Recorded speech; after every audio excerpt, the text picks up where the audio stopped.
This meeting of the Essex County Board of Chosen Freeholders is hereby called to order. Madam Clerk, please call the roll. Freeholder Bobadilla, absent. Freeholder Johnson, Present. Freeholder Jones, Freeholder Luciano, Here. Freeholder Richardson, Here. Freeholder Sebald, Freeholder Toro, Here. Freeholder Vice President Gill, Present. Freeholder President Timberlake. Here. Please stand to salute the flag. I'm going to ask that Freeholder Gill please lead us in the salute. I pledge allegiance to the flag of the United States of America and to the republic for which it stands, one nation, under God, indivisible, with liberty and justice for all. Please remain standing for a moment of silence as we remember the 9 beautiful lives that were so tragically taken at the Emmanuel AME Church in Charleston, South Carolina, and the families who grieve for them. And in the silence, I'd like to read each of their names. Cynthia Hurd, Susie Jackson, Ethel Lance, Tawanza Sanders, Myra Thompson, Reverend Sharonda Singleton, Reverend Daniel Simmons, Reverend D. Payne Middleton Doctor, and the State Senator, Honorable Reverend Clementa Pinckney.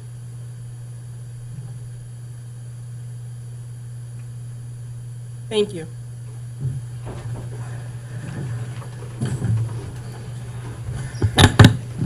I have before me a certification from the clerk that this meeting is in compliance with the Open Public Meetings Act. And in recent events in the news, I'm going to take this meeting out of order. I understand. And before we do anything, we have a resolution, and I have some words on what took place in Charleston, South Carolina. I feel that that's only appropriate. Let me just say that I am literally the product of integration and how beautiful it really can be. My mother is Caucasian, my father is African American, and they had a hard time, as it wasn't always accepted by people, with them being together. What happened in Charleston, for me, hits very close to home. As my father joined the military and we traveled all over, one of the stops that we had, and another place that I consider home in addition to New Jersey, is Fayetteville, North Carolina. And many of you may have heard me tell the story before, but while my father was away in Korea, my mother was home raising my brother and I at the time. And she opened up the newspaper and she read that the Ku Klux Klan was going to be marching through the town next to ours, which is called Hope Mills. And in that instance, I watched her organize a peaceful protest against the Klan and against hate. And I watched my blonde-haired, blue-eyed mom pick up the phone and call any nonprofit, church, anyone that she felt as though had a stake. And she said, the Klan is marching. The person on the other line said, okay, and she said, well, don't you think there should be more of us than there are of them there? More of us being people against hate. And it was a very successful protest. However, I will say that at that time I was in the 3rd grade. And it was the best lesson of my life because it is the reason why I'm sitting in front of you today. Watching her do that, it woke something up inside of me where I knew that I had to serve my community. But you know what? It also showed me how disrespectful and how disgusting the Confederate flag is, as there were a sea full of people wearing white hoods and gowns, marching with the Confederate flag. So for years, every time I have seen that flag, it has awakened pain inside of me, as it does in many other Americans. And it sounds crazy to hear me say this at 29, but I never thought that in my lifetime that I would see a time such as this, where national media coverage is now talking about how painful that racist symbol actually is. So with that said, I have a resolution in which I'm going to read, and sponsored by myself, but I'm quite sure it will be taken by acclamation. And it's calling upon the South Carolina State Legislature and all state, county, and local government entities in the South to remove the Confederate battle flag from their buildings and properties. Whereas the Confederate battle flag is prominently displayed at full mast in front of the South Carolina State House in Columbia, South Carolina, flying in stark contrast to the love and compassion displayed by the residents of Charleston, South Carolina, in the aftermath of the murder of 9 African Americans while they studied the Bible at Emmanuel AME Church on Wednesday, June 17, 2015. And whereas information that has emerged about the hate-filled murderer reveals him to be a racist white supremacist and registered owner of a website where he presented his racist manifesto and displayed photographs of himself wearing a jacket adorned in international symbols of white supremacy and racism, such as the flags of apartheid-era South Africa and the racist regime of what we now know as Zimbabwe, waving the Confederate battle flag and standing in front of his car affixed with the Confederate States of America license plate. And whereas flying the Confederate battle flag invokes deep-rooted and undeniable painful feelings amongst African Americans, so many of whose ancestors endured the cruelty, inhumanity, and exploitation of slavery suffered at the hands of slave owners, whose very descendants continue to revere the flag as a commemoration of fallen Confederate soldiers who fought to preserve a way of life predicated and dependent upon the institution of slavery. And whereas the Confederate battle flag was flown by the Army of Northern Virginia as it went into battle to defend the precepts of the Confederacy, presented by its Vice President, Alexander Stephens, in his cornerstone speech on March 21st, 1861, he described the new Confederate government, and this is a quote, "Its foundations are laid, its cornerstones rest, upon the great truth that the Negro is not equal to the white man, that slavery, subordination to the superior race, is his natural and moral condition. This, our new government, is the first in history of the world, based upon this great physical, philosophical, and moral truth," unquote. And although the majority of young men who took up arms with the Confederate Army were poor dirt farmers who did not own slaves themselves, but it is true that they also aspired to own slaves so that they too might ride their oppression to financial success. And whereas the Confederate battle flag was incorporated into the national flag of the Confederate States of America, and its current defenders assert its historical importance, the truth is that it only emerged as a so-called revered symbol of the Confederacy in 1948, when white segregationists, also known as Dixiecrats, like the then South Carolina governor, Storm Thurmond, flew it as a symbol of their commitment to segregation and opposition to federal intervention into race relations. When Georgia incorporated into its state flag in 1954 after the Supreme Court ruled in Brown versus Board of Education that segregation in education was unconstitutional, when it was proudly waved by hate groups like the Ku Klux Klan, which has been declared a domestic terrorist group by the FBI, and when it appeared above the South Carolina State House for the first time as recently as 1961 as a symbol of resistance to race desegregation. And whereas it is wholly disingenuous for Confederate battle flag defenders to assert that it is nothing more than a benign symbol of a Southern way of life, defended by courageous Confederate soldiers, an assertion that is just as disingenuous as it is for neo-Nazis to characterize the swastika as a symbol of German efficiency, or for fascists to rally around Mussolini's fascistes as nothing more than a fond remembrance of trains that ran on time. Whereas the massacre at Mother Emanuel, so near to Fort Sumter in Charleston Harbor, where Confederate cannons bombarded Union defenders in April of 1861 to begin the Civil War, has infused new urgency into the effort in South Carolina and beyond to remove the Confederate battle flag at the State House and wherever it flies on government property across the South. The generosity, forgiveness, and faith exhibited by the people of Charleston honors those who were gunned down in the house of worship and calls out to all people of decency and understanding to reject racism and intolerance in all of its forms, whether they are acts of violence or divisive symbols.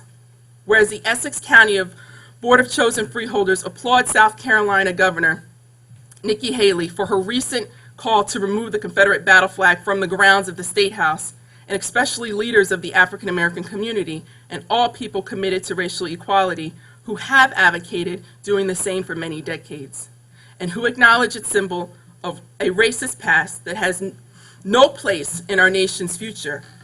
Now, therefore, be it resolved that the Essex County Board of Chosen Freeholders hereby calls upon the honorable members of the South Carolina Senate and the House of Representatives to remove the Confederate battle flag from the grounds of South Carolina State House, calls upon all state, county, and local governments across the South to remove it from their respective buildings and properties, and encourage them to relegate it to appropriate museums of historical artifacts, if not to the trash heap of other symbols of hate that preceded it and have sadly succeeded it.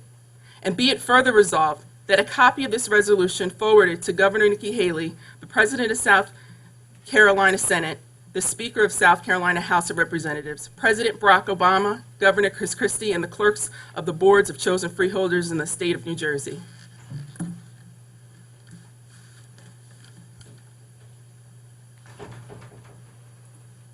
I'd like to move this. Do I have a second? Second. Can we do it? Absolutely. Can we do it by acclamation? Yes. Roll call, Madam Clerk. Freeholder Bobadilla, absent. Freeholder Johnson. Yes.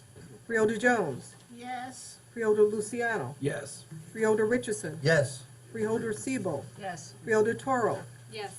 Freeholder Vice President Gill. Yes. Freeholder President Timberlake. Yes. So moved.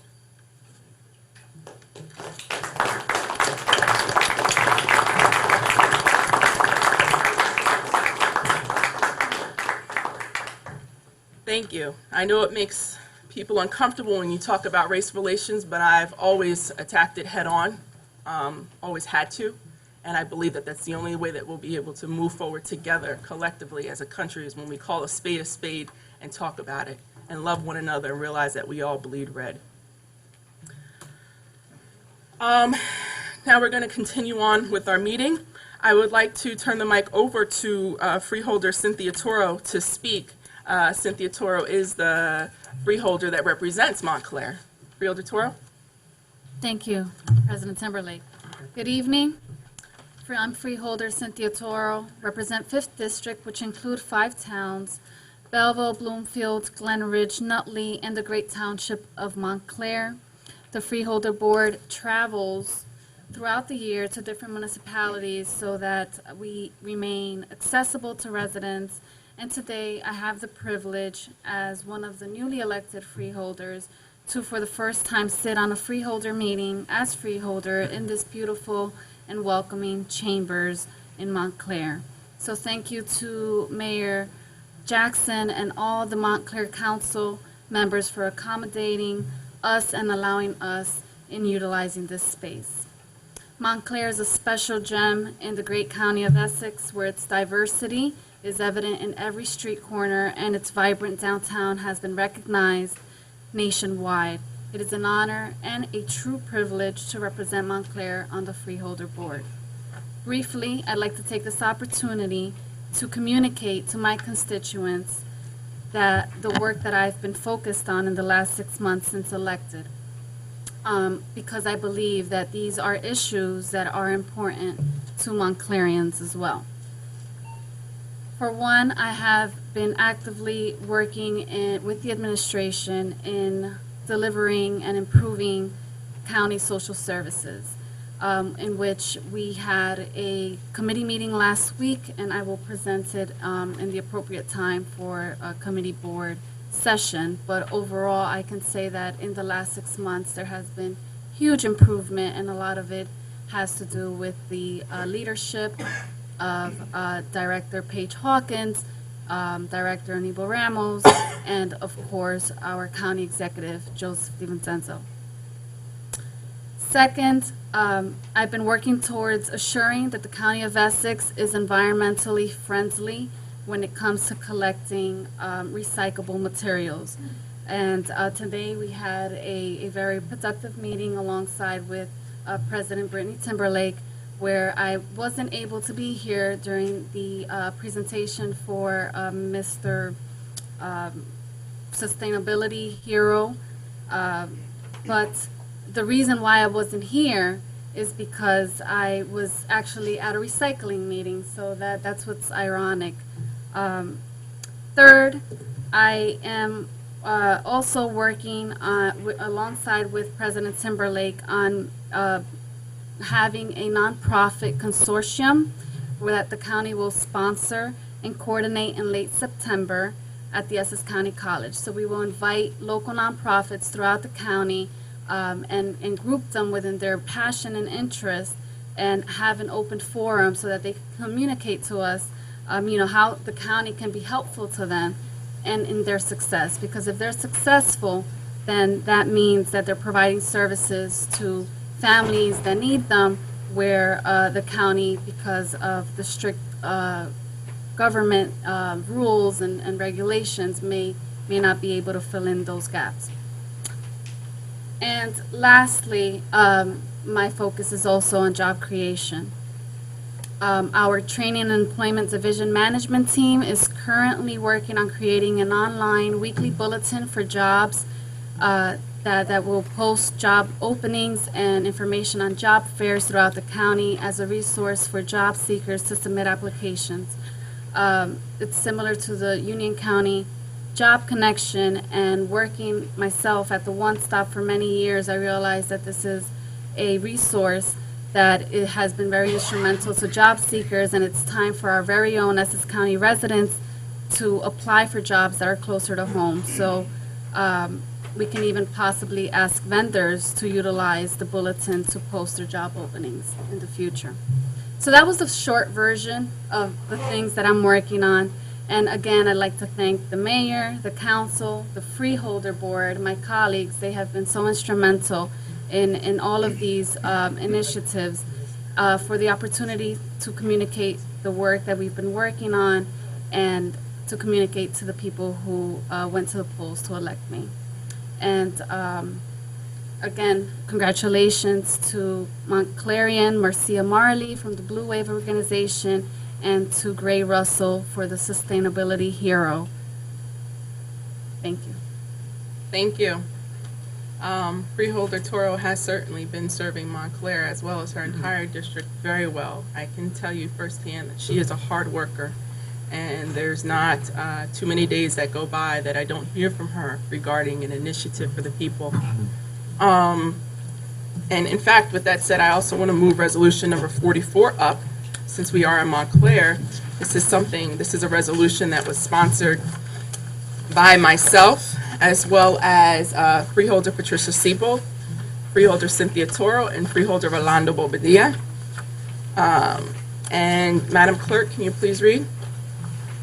Resolution 44, resolution in support of the state of New Jersey taking action on climate change, sponsored by Freeholder Timberlake, Freeholder Bobadilla, Freeholder Toro, and Freeholder Siebel. And that's Freeholder President Timberlake. Thank you. And so this is it's a resolution regarding making sure that we are continuing. Essex County really does lead in making sure that we are watching what we put into the environment and recycling. But this is a hard commitment to continuing that as well as furthering it. And Freeholder Toro made sure to include the recycling initiative that she so eloquently just spoke about. And Freeholder Bobadilla, who will be joining us a little bit later, has been talking for quite some time regarding having a vehicle fleet that is energy efficient. And that initiative of Freeholder Bobadilla has also been tied to this resolution. Freeholders, does anybody have any questions or comments? Okay. Hearing none, do I have a mover and a second? Moved by Freeholder Second. Siebold, second by Freeholder Toro. Roll call, Madam Clerk. Freeholder Toro. Yes. Freeholder Siebel. Yes. Freeholder Richardson. Yes. Freeholder Luciano. Yes. Freeholder Jones. Yes. Freeholder Johnson. Yes. Freeholder Bobadilla absent. Freeholder Vice President Gill. Yes. Freeholder President Timberlake. Yes. So moved. Thank you. Now we're going to go in the regular order of our meeting. Madam Clerk, are there any transcripts to be approved? Madam President, there are none. Okay. Are there any topics of discussion? Madam President, there are none. Okay. Let's move to public comment session. For the members of the public who are watching, tonight's meeting is actually a conference board meeting, so you're going to be seeing us, you're going to be hearing the resolutions be explained to us from the administration, as well as see us take action on them tonight. The resolutions have also been discussed in leadership meetings as well. So if there's any member of the public tonight who would like to come forward and comment on agenda items only, please come forward, state your name and affiliation, and you'll have 3 minutes to speak on agenda items only.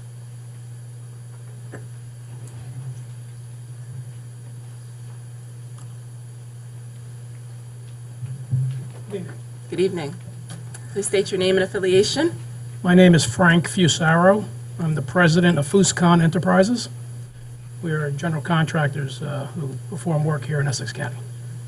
I am here to address the Freeholder Board regarding several resolutions which were added late this afternoon to your agenda. Resolution, I believe, number 48, number 49. I just have a brief statement I'd like to read, if that's okay. Yes.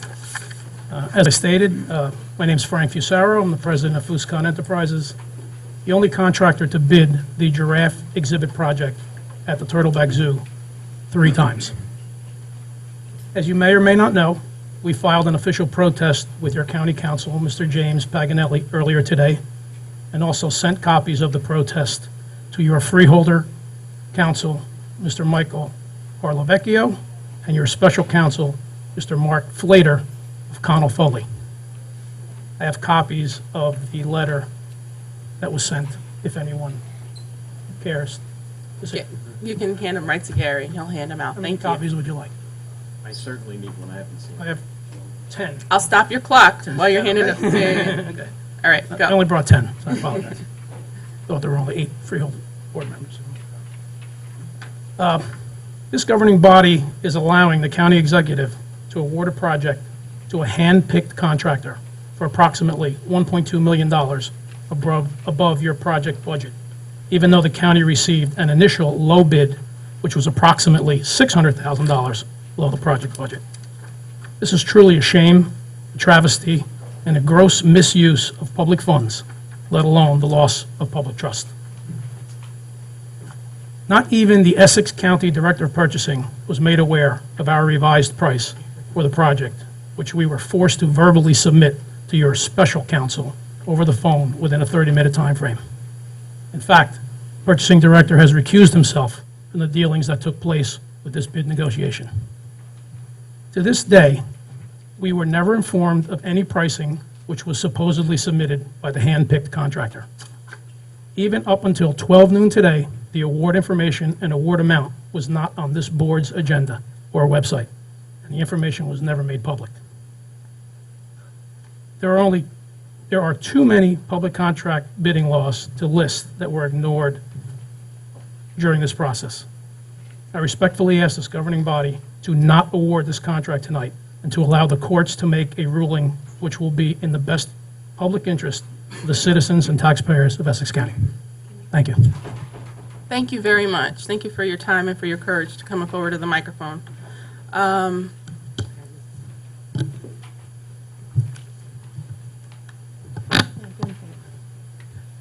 Thank you. And as is our practice, we will certainly respond to you in writing, okay? Thank you. Are there any other members of the public wishing to speak on agenda items only? Okay. Do we have any member of the public wishing to speak on any issue at all? Please come forward, state your name and affiliation for the record, and again, you'll have 3 minutes to speak.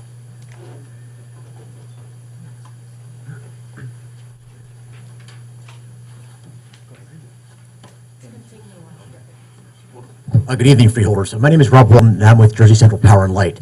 We've recently had a reassignment of responsibilities at the power company, and now I'm going to be your liaison between the power company and Essex County.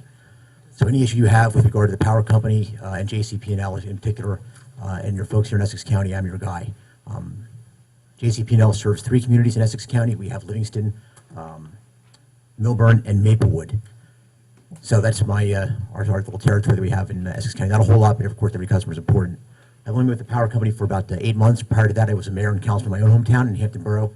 I'm also a county freeholder in Hunterdon County, so I know what you guys go through and have an appreciation for what you guys are facing. So with that, answer any questions. I'll leave some business cards behind for you folks. If you have any concerns about JCP&L, I'm your guy to talk to. Thank you. And I echo the people of Hunterdon County certainly share your sympathies for the folks in Charleston. Thank you very much.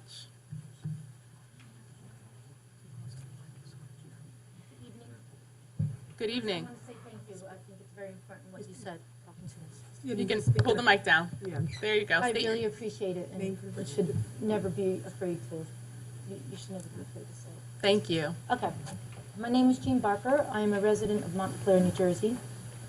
Ever since I moved here 17 years ago, I have regularly enjoyed Mills Reservation. I hike, jog, picnic, ski, and walk the park. I walk with friends, family, out-of-town guests, and anyone I've been talking to joining with me. Mostly, though, I walk with my dog because she's the only one other than me who never tires of going to Mills. In the early morning hours at Mills, I have made friends who are of the same ilk.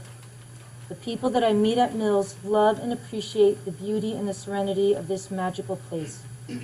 Many of us act as custodians, cleaning up garbage, broken glass, plastic bags, beer bottles, and even collectively disposing of dead animals. We walk every day. We walk in the cold, the snow, the rain, the heat, the humidity, and when the bugs are so bad and no sane person would dare to go, we walk. Currently, at Mills Reservation, it is not permitted to walk with dogs off leash. I am presenting to you a petition with 244 signatures asking that you consider changing the rules of the park so that there are some off-leash hours that dogs can run free. There are many benefits for dogs that are allowed to run uninhibited. Mainly, they are socialized with other dogs as well as with people, and they receive the type of exercise that dogs are meant to get. For the walkers, it is wonderful to see their dogs play and run with other dogs. There are many parks throughout the country that have established off-leash hours. This not only provides time for dogs and their walkers, it also assures that dogs are leashed all other hours so that people can walk the park without dogs running loose. It satisfies 2 distinct groups of people who want to enjoy the park. I have a copy of the petition, one copy and then an email. Sorry, not an email, website.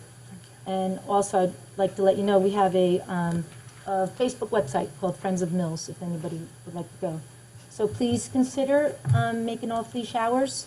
There's a lot of people up there who love the park. Thank you very much. Thank you. And we certainly will consider it. Thank you. And thank you for your courage in coming forward to the microphone. Please step forward and state your name and affiliation for the record, and you'll have 3 minutes to speak. My name's Candy Shackett, and I also here to support the Mills off-leash dog petition. I, too, have been going there for 17 years with 3 dogs every day, all weather, rain, snow, sleet, ice, with my icebreakers, with my boots, with my rain, with my umbrella. We use the dog park. I'm sorry, it's not a dog park. We use Mills Reservation way more than anybody else on a daily basis and do pick up the trash, and I'm one of the ones who picked up the dead animals. Anyway, I think with common sense, a compromise can be reached, and I would also suggest licensing, mandatory town licensing in the county. That would be a revenue stream. They have to show that they've had town licenses and proper vaccinations. I brought an example. I have a home in Ann Arbor, Michigan, and have recently licensed my dog with the town of Ann Arbor, Michigan, and with their county dog park.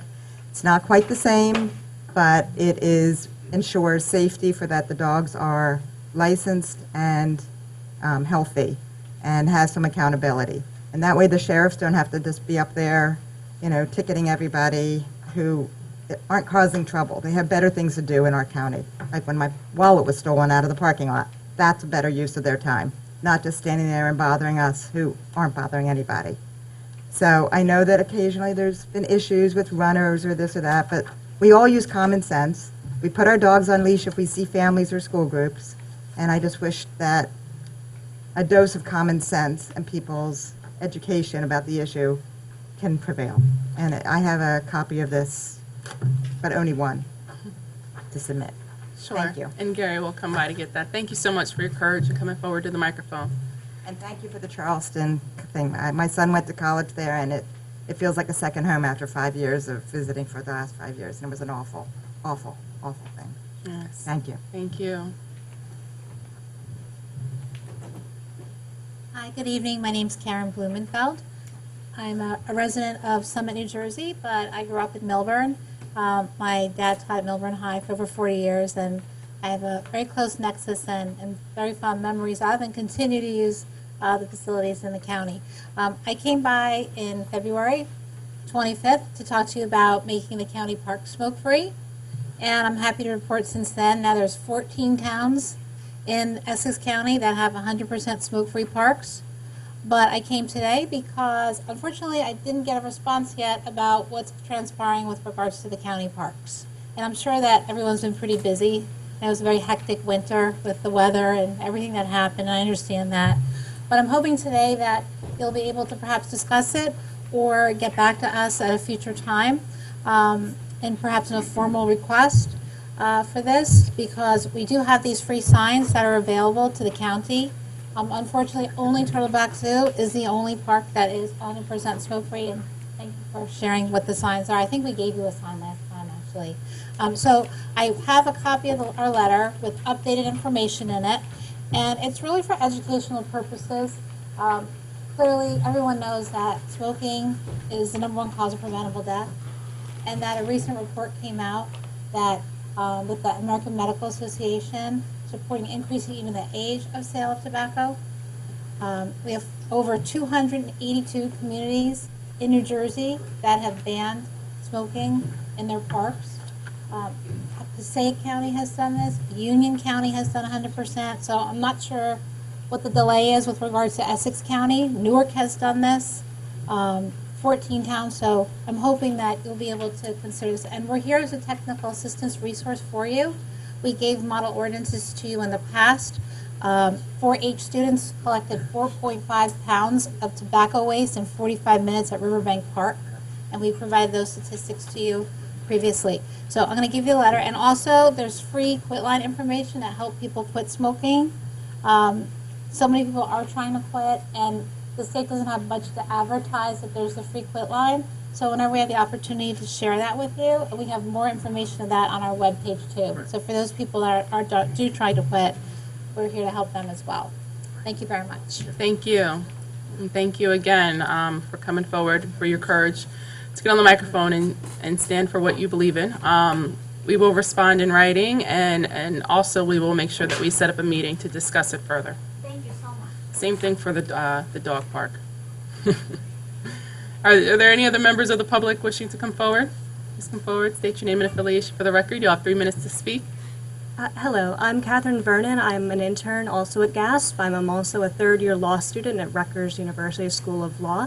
And I'd like to tell you more about how the smoke-free parks policy is really on the rise. For example, Belleville had just done its smoke-free policy starting on June 9th, so that's very recently. And as Karen mentioned, 13 other towns had already done it. And it's just a great idea. It's healthier not only for those who are around, those who are smoking, but it also saves money on cigarette butt pickup, and it also saves trees. So honestly, we would really like it if you look at that information and got back to us on smoke-free parks. Thank you. Thank you. Are there any other members of the public? Please come forward. State your name and affiliation for the record. Michael Sproul, Irvington resident.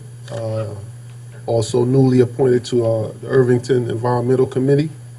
I have a few concerns, but first I'd like to thank you for your courage in recognizing the political oppression that took place in Charleston, South Carolina, with regards to the Confederate flag and white supremacy and racism. I really appreciate this body for pushing it forward. So thank you. I appreciate that. Today I have two concerns. Number one, Irvington Park.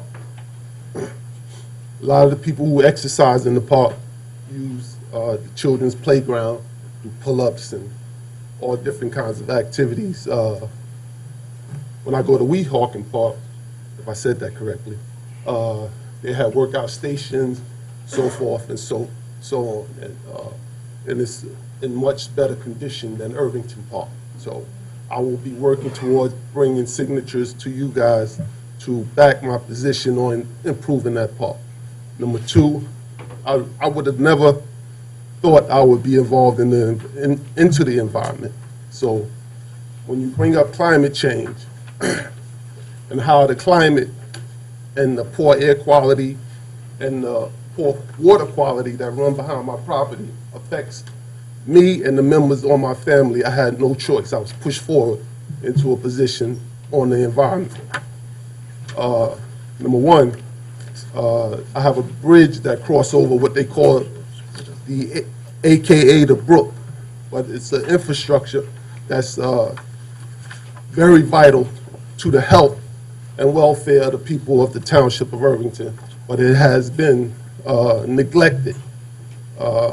It's in such poor condition that on a daily basis, the fumes and correct term is a plume of contamination that overtakes my neighborhood. I'm very concerned. There are the neighbor to my left just acquired cancer. 2 doors down, we had a family lose a pet, older dog, to cancer. 2 doors down from that, a neighbor of mine lost a pit bull, young, to cancer. This is a cluster, what I think, from what I see. I'm no professional, but these conditions and the people of Irvington have ignored it for so long are very concerned to me. So I'm bringing it to this body, hoping that we can resolve some of these issues. Also have another one. There's a bridge that cross over. No, there's no. There's a bridge that crosses over that's, I would like the maintenance on. So thank you. Thank you so much. Thank you for your courage and coming forward to the microphone. Freeholder Jones, actually, I'd like to, invite you to speak because we were just inside of Irvington Park to take a look at some improvements as well as Freeholder Richardson.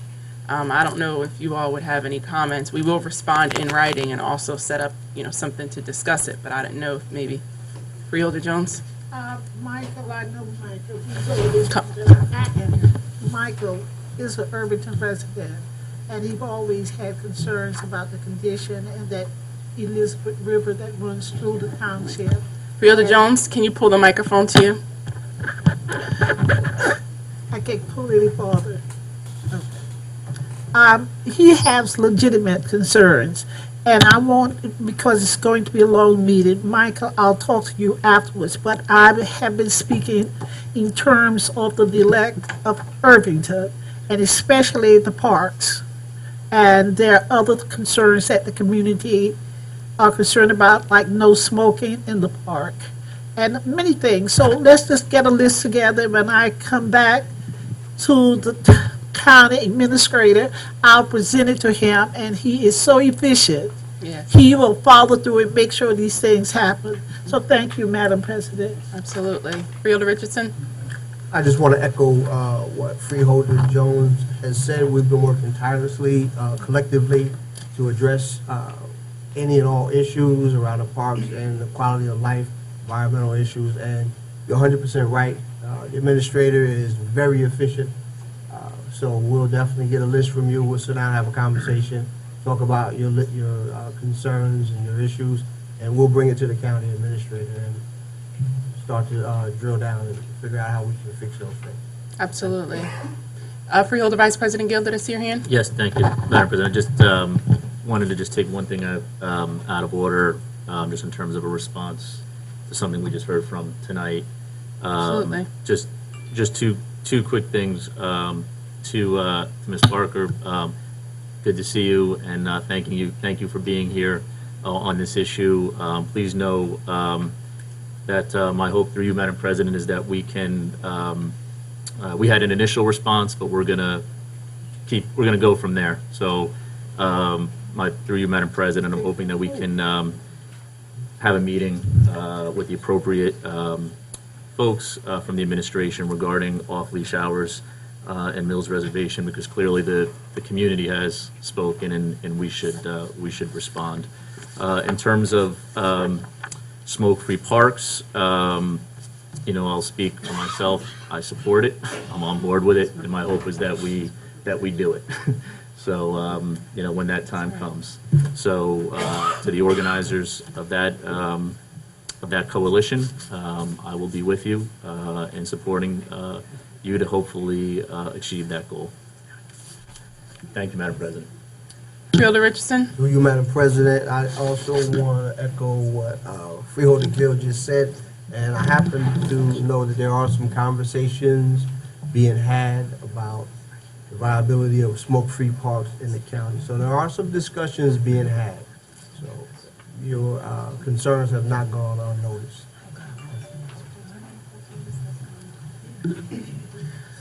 Thank you. Are there any other members of the public wishing to speak? Please come forward, state your name and affiliation. And you'll have 3 minutes to speak, monitored by the clock over there. It's going to be short. Good afternoon.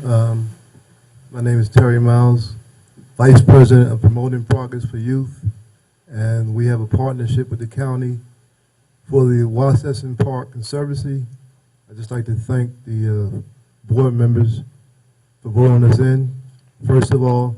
Second of all, I'd just like to say that we plan on doing a lot of programs there for the youth and for the community. And we're looking forward to working hand in hand with you. And once again, I'd just like to thank you for giving us the opportunity to be your partner. And we plan on doing a lot of good things for the community. Thank you very much. Thank you. Thank you so much for coming forward to say that. Are there any other members of the public tonight wishing to speak on any issue at all? Please come forward, state your name and affiliation, and you'll have 3 minutes to speak, monitored by the clock to my right. Okay. Madam Clerk, let the record reflect that there are no other members wishing to speak at this time.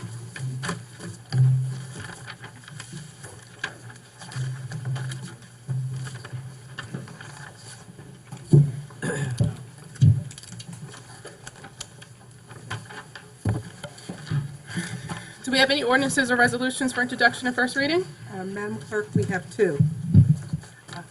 Ordinance number 1, ordinance naming the Essex County Turtleback Zoo Reptile and Education Building as a Ronald J. Mount Building in honor of Ronald J. Mount.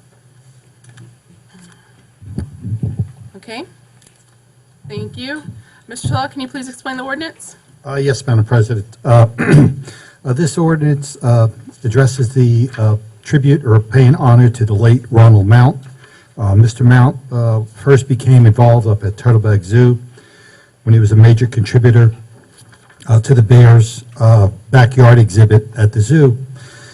He expanded his involvement by becoming a member of the Zoological Society, which is the fundraising arm at Turtleback Zoo. Mr. Mount was also an active member of the Dulcins, which is a volunteer group that assists in various educational programs and outreach events at Turtleback Zoo. And the administration feels that this is a fitting tribute to someone who's contributed so much to the success of the zoo and was very passionate about his service to the zoo. Thank you. Mr. Polavecchio, any questions or comments? No. Mr. McInerney? All right, freeholders, do you have any questions or comments? Freeholder Siebold? Thank you very much. As the freeholder liaison to Turtleback Zoo, and also as a member of the Zoological Society, I got to know Ronald Mount quite well. And I think this is a really fitting tribute to a man who really cared about the zoo. And he gave so much money to creating a better zoo that I think it is wonderful that this building will be named in his honor. So thank you. Thank you, Freeholder Siebold. I share those sentiments. Freeholders, any other questions or comments? Okay, do I have a motion and a I'll move second? it. Moved by Freeholder Siebold to introduce, a second to introduce the ordinance. Seconded by Freeholder Jones. Roll call, Madam Clerk. Freeholder Bobadilla absent. Freeholder Johnson. Yes. Freeholder Jones. Yes. Freeholder Luciano. Yes. Freeholder Richardson. Yes. Freeholder Siebold. Yes. Freeholder Vice President Toro.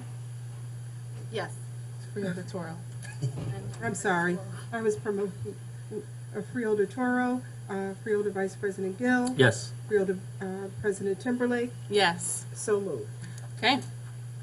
Thank you. Madam Clerk, please let's move to ordinance number 2 and read.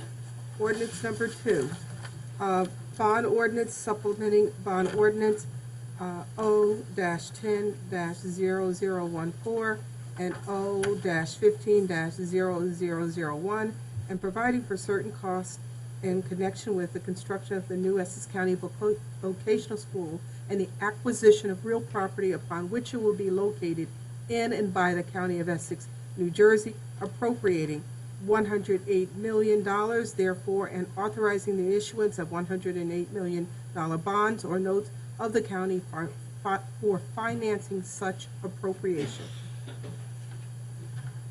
Okay, thank you. Mr. Chilla, can you please explain the ordinance? Yes, Madam President. This is the the third piece of the for the construction and acquisition of the new vocational school at the former New United site. Previously, this board has authorized $55 million. With tonight's authorization of $108 million, it brings the complete total funding for the project up to $163 million for the project. I should also like to point out that the state is reimbursing through the debt service program 90% of the cost of this project. We do have representatives from the vocational school, Mr. Abaleo, the business manager, if there are any additional questions of the board may have. Okay, thank you. Mr. Polavecchio, any questions or comments? No, I don't have any. Mr. McInerney, Yes, I do. please. Representatives from vocational schools. Can you speak into the mic? If the No, representatives. they're not as long as our ones at Yeah, I the know. freeholder.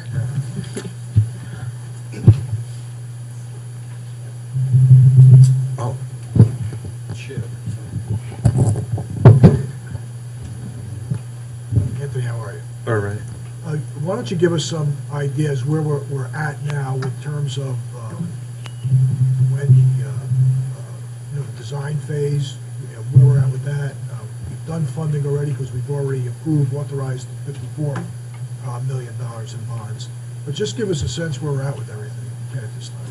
Okay, I'm Anthony Abaleo, the business administrator for the vocational school. As Mr. Chillo said, we've already funded $55 million of that.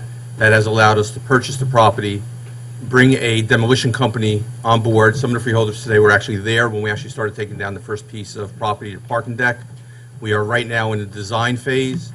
That design will be ready by November to go out to bid, and the property will be demolished by the end of the year, with construction starting early in 2016.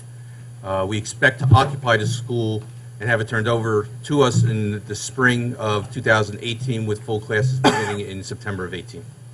And this is closing our two oldest schools, which are both from the 1920s. And how did we arrive at $163 million? Initially, back in 2010, there was paperwork put in by DeCal Rubino, who's the current architect, who was given to the state of New Jersey, who approved that as the project cost based on the information they had, and at that turn, approved the 90% reimbursement on the debt service. And that has been approved regardless of appropriation with the state of New Jersey? Or? Yes, they've just asked us to spread out the funding as to multiple years as opposed to going all out at once, but they have approved it. And how many years is the debt? They would like us to go out 30 years. That's their request. What's the date of completion estimated? Spring of 2018 with full occupancy, September of 18. And we've also talked at previous meetings about the sale of the vocational schools that are being consolidated here in Newark. Yes, the hope is to fund as much as possible of the 10% from the sale of the two schools.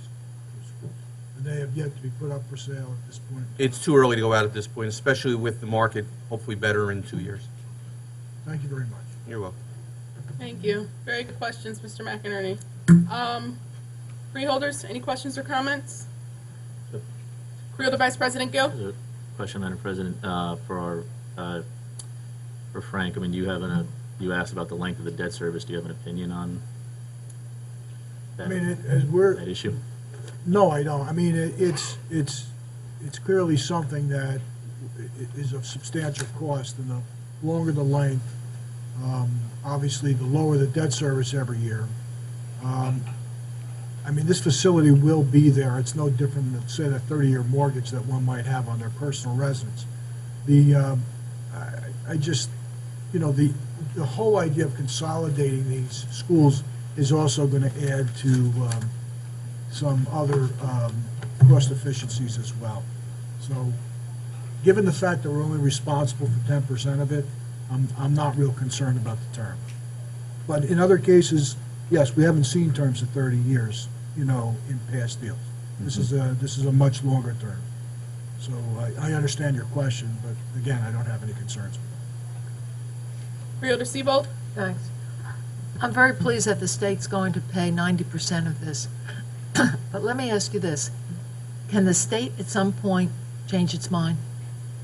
Or will they not be able to do that? I'm not aware of it ever happening before. Currently, the addition to Nork Tech, the Teal Center, is on that same methodology. I submit the information to the state, to the board, to the DOE. What they do is then incorporate it for the full length of the debt service, and they show it as an obligation to the state each year. So we can be assured that they will handle 90% of this? I feel comfortable with that. Okay, thank you. Thank you. Freeholders, any other questions or comments? Freeholder Vice President, I didn't ask you. Did that answer your question? Yes, thank you. Okay. Madam President, if we could just, I mean, this is a lot of money, and just It so people are aware of the fact that we've sat down with the county executive, we sat down with members of the people involved here. We've seen renderings of what it's going to be like. Freeholders were actually down there today. This initiative's been going on for quite some time, and it's just not coming to the board for the first time tonight. Right. Yeah, this is something that's been ongoing years. I would like to say, is it over 20? Close to it? Mr. Shalala, anyone who wants to answer that? Actually, it has. They've been wanting to do a new school for some time. It's tough to maintain a school from the 1920s. Right. What was needed, and with the help of the county exec and the state, was the funding source. The funding used to be at 48%. Once the law was changed to a 90 percentile, that's when it really became a possibility for the county to do something like this. Right, so although it is a lot of money, 90%, just for the public, so everybody understands, 90% of what you see is actually going to be paid by the state. And we were down there today, actually, for a light groundbreaking, I guess is what you could call it. Myself, Freeholder Rufus Johnson, as well as Freeholder Toro and Freeholder Wayne Richardson and Freeholder Libby Jones. We were all down there today. You know, the area is an area in which I'm very familiar with. I have loved ones who live literally blocks away, and it is a hard-hit area that is in distress.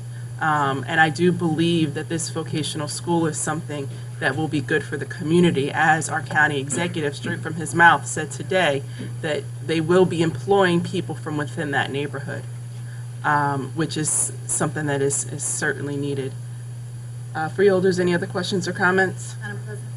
Freeholder Toro? I just think it's important to also communicate that tomorrow there will be a community meeting in the evening for Yes. anyone who's interested. and learning more about it and the concerns of the community to attend at, what's the time, at 7? 7 o'clock, 6:30. 6:30. At 6:30, the corner of 9th and West Market. There'll be a tent up there. You can't miss it. okay. On the corner of 9th and West Market Yes. in Newark. Yes. Thank you. Freeholders, any other questions or comments? All right, do I have a motion and seconds to introduce the ordinance? Second? Moved by Freeholder Johnson, second by Freeholder Toro. Roll call, Madam Clerk. Freeholder Toro? Yes. Freeholder Sevo? Yes. Freeholder Richardson? Yes. Freeholder Luciano? Yes. Freeholder Jones? Yes. Freeholder Johnson? Yes. Freeholder Bobadilla, absent. Freeholder Vice President Gill? Yes. Freeholder President Timberlake? Yes. So moved. Okay, Madam Clerk, I see that we do not have any ordinances or resolutions for listing purposes only.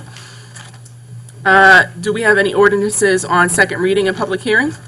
Madam President, we have one, ordinance number O-2015-00008, bond ordinance providing for various capital improvements by the County of Essex, New Jersey, appropriating $12,500,000, therefore, and authorizing the issuance of $11,420,000 bonds or notes for the county for financing such appropriations. Okay, thank you. Mr. Shalala? Yes, Madam President. As we've discussed at various work sessions, as well as when this bond ordinance was introduced, this is actually kind of an advance of a 2016 portion of our capital. The allocation annually is $20 million that the county has adopted as a bond capacity in terms of what we will go out for capital bonding each year. This actually will allocate $12 million of that $20 million allocation for projects to get jump-started in the year 2015, as opposed to getting them in 2016. We've gone over the projects. There are a number that include the South Mountain Recreation Complex. There are 2 projects up there, the cafe as well as the giraffe exhibit, the Week Break Park Playground, as well as for design cost and renovation cost for additional courtrooms that we need to design and construct for the courts here in Essex County, and that totals $12 million. We do have an additional $500,000, but that is actually a contribution by Aramark, who is contributing toward the capital dollars for the construction of the cafe, and that's why it reads $12,500,000. Okay, thank you. One moment, please. All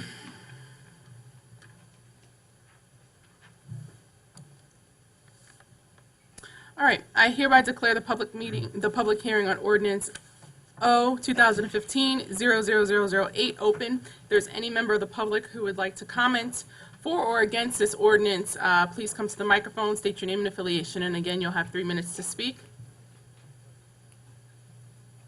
Okay? Mr. Polovecchio, any questions or comments? No, Madam President. I think we, in addition to what Mr. Chilella just said, we did go through this at some length at the introduction with some questions. Maybe Mr. McInerney has a question or a comment. Mr. McInerney? No, as said before, we did go through this. Mr. Chill indicated that this is really a 2016 allocation of our self-imposed $20 million capital outlay of the year. These bonds or notes would be much less in duration. They're 20 years on the South Mountain Recreation Complex facilities and 15 years on the park improvements for Weequahic, as well as the court buildings, or the courtrooms in the Gibraltar buildings will also be over a 5-year term. Okay, thank you. Freeholders, any questions or comments? Hearing none, do you have a motion and a second to close the public hearing on ordinance O 2015-000008, moved by Freeholder Seabolt? Do I have a second? Second. Second by Freeholder Richardson. Do I have the same mover and a second to approve the ordinance? Yes. Okay, thank you. Roll call, Madam Clerk. Freeholder Bobadilla, absent. Freeholder Johnson. Yes. Freeholder Jones. Yes. Freeholder Luciano. Yes. Freeholder Richardson. Yes. Freeholder Sevo. Yes. Freeholder Toro. Yes. Freeholder Vice President Gill. Yes. Freeholder President Timberlake. Yes. So moved. Thank you, Madam Clerk. Please, let's move to resolution number 1 and read. Resolution 1, Essex County Improvement Authority Resolution providing the consent of the Essex County Board of Chosen Freeholders to the issuance of the Essex County Improvement Authority of Solid Waste Disposal Revenue Bonds, Convanta Project Series 2015, in aggregate principal amount not exceeding $100 million, the loan of the proceeds of such bonds to Convanta Holding Corporation in order to provide funds for renovations to the Essex County Resource Facility in Newark, New Jersey, and related matters. Thank you. Mr. Chillo, can you please explain this resolution? Yes, I believe last time we had this before this body, your fiscal consultant requested some additional information regarding this bag house technology and the financing. So I will call upon Mr. Paganelli as the Director of ECIA to address those issues. Mr. Paganelli, please come forward, state your name and affiliation for the record.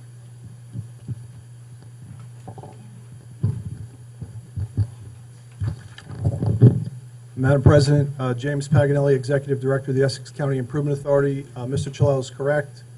Through you, Mr. McInerney, had asked some additional questions of me. I think we shared some emails and some phone conversations. I think I've answered some of those questions.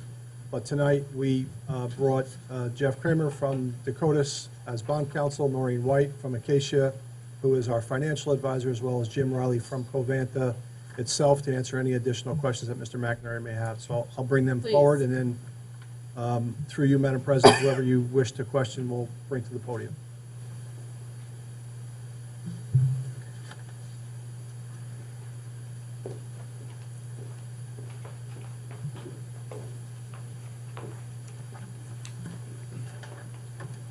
Mr. McInerney? Yeah, thank you very much, and thank you, Mr. Paganelli, and everybody for coming tonight. When you see an amount of money of $100 million going through the ECIA, it kind of gives you pause.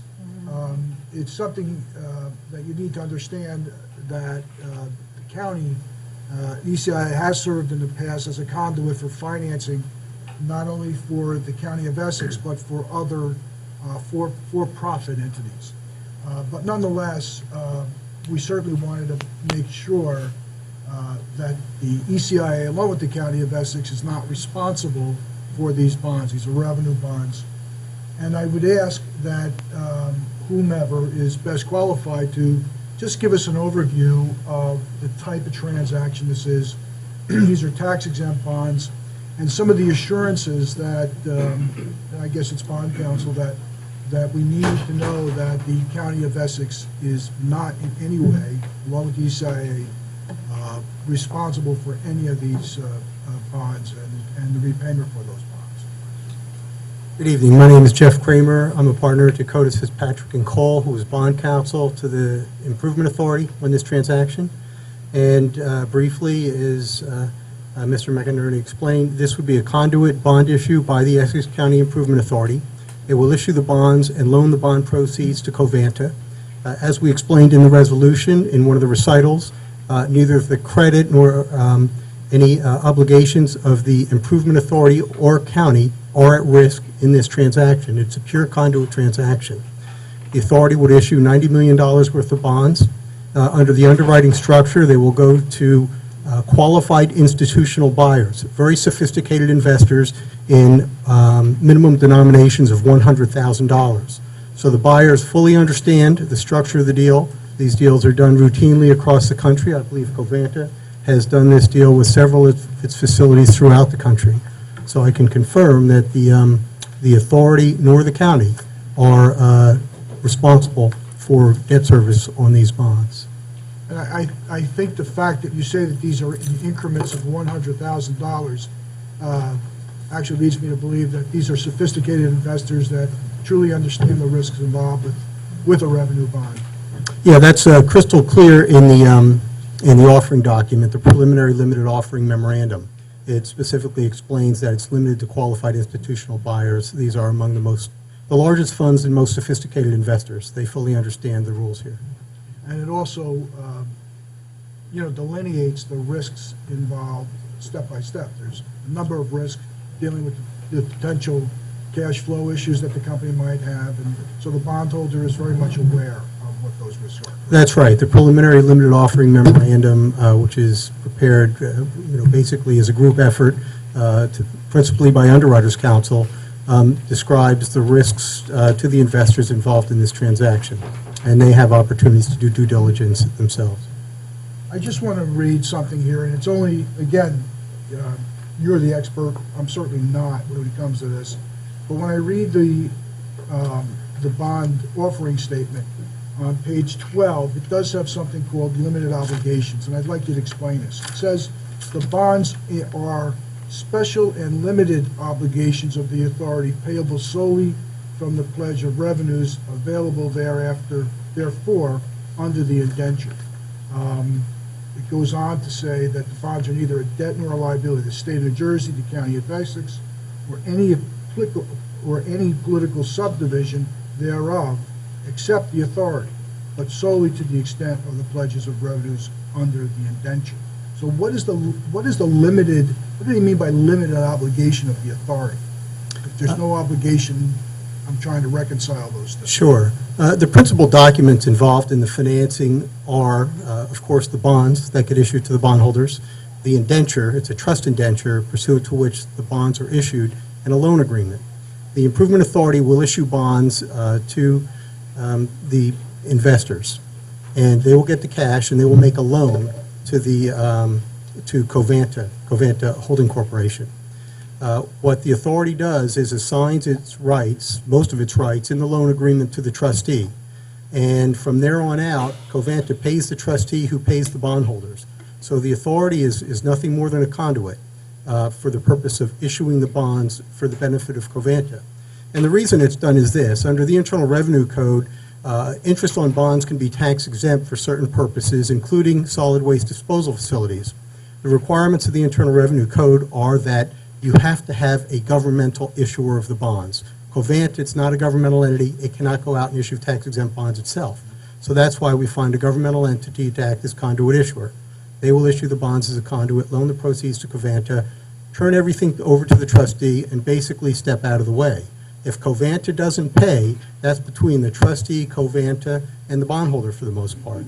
Although the authority is the nominal issuer of the bonds, they are not responsible for paying the bonds or for costs. In fact, get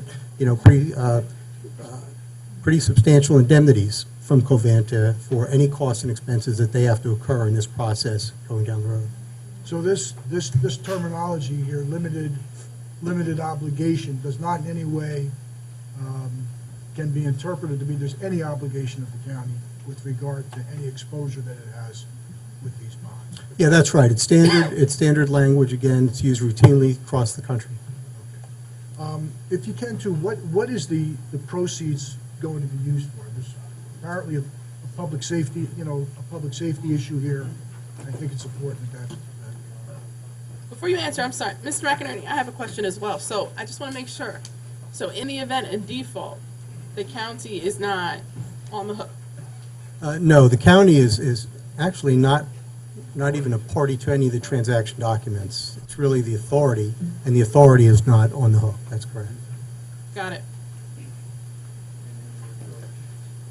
Jim Riley, I'm with Covanta Holding Corporation, and to answer your question, the project is a retrofit of the environmental system at the facility, which is being upgraded from, and it's probably in the documents there, from the electrostatic precipitators that exist now on all three boilers to a bag house, which will enhance the environmental performance at the facility materially. There's also on the side some, that's about 80 to 85 million of the 90 anticipated spend, about 5 million of related infrastructure work at the facility, roads, signage, and siding. And so that's 85 of the 90 million. Yes. Why do we have this at 100, Jim? Why is this? I think the OS says 90. I think that's, Madam President, through you, I think that's merely a not to exceed amount. I'm sure it is.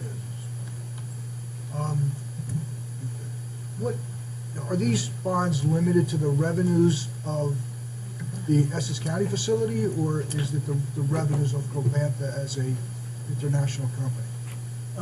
The bonds are a general obligation, a general credit of Covanta. It's not, from the authority's perspective, it's limited because the authority's obligation is limited to passing along what it gets from Covanta. That's all. No, but I'm saying, okay, but the bonds are not the revenues. The revenues would. The bonds are not specific to this particular location in Essex County. That is correct. It's the revenues of the entire corporation. That's correct.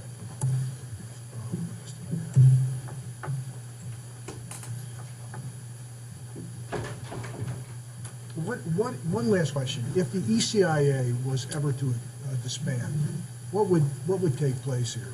How would these obligations be dealt with?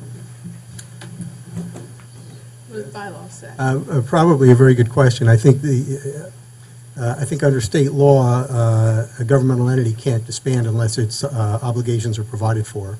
So in this kind of circumstance, I would expect we would need to have some other qualified issuer step in and take an assignment of all the obligations.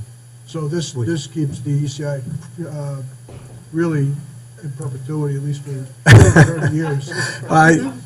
I don't know that, I'm sure if there was, I guess, a push to dissolve the authority, people could find a way to deal with not only these bonds, but I'm sure other bonds the authority has outstanding. Piggyback on that? Can I piggyback on that? Absolutely, answer? Mr. Polavecchio? Thank you. So, in that hypothetical, it's not the county that would have to step in and assume those obligations, it would be someone. No, the county's credit is not on the hook here in any way, shape, or form. So again, Madam President, members of the board, those are the, when we saw this, we all were very concerned about the dollar amount. It was imperative to get, to understand the transaction and also get on the record and get to you the kind of information that you need, whether or not to vote yea or nay on this. Thank you, Mayor. Thank you. Thank you, Noreen. Who else did you have with you? I had Noreen White from Acacia Financial. She's our financial advisor on the transaction. Can you come up forward and speak about your expertise regarding? Yes, I am the co-president of Acacia Financial Group, which is a national financial advisory firm. We actually have an office right here in Montclair around the corner. We are a women-owned firm that is headquartered in New Jersey. My experience is I've been doing this for, I was a prodigy, so I've been doing this for 33 years, municipal finance. I started really young. I was an intern. Thank you. Can you state your name and affiliation for the record? Noreen White, co-president, Acacia Financial Group. Thank you. I'd also like to recognize Freeholder Rolando Bobadilla is now present with us. Freeholders, any questions or comments? Freeholder Toro? I guess this question is directed to Director Paganelli.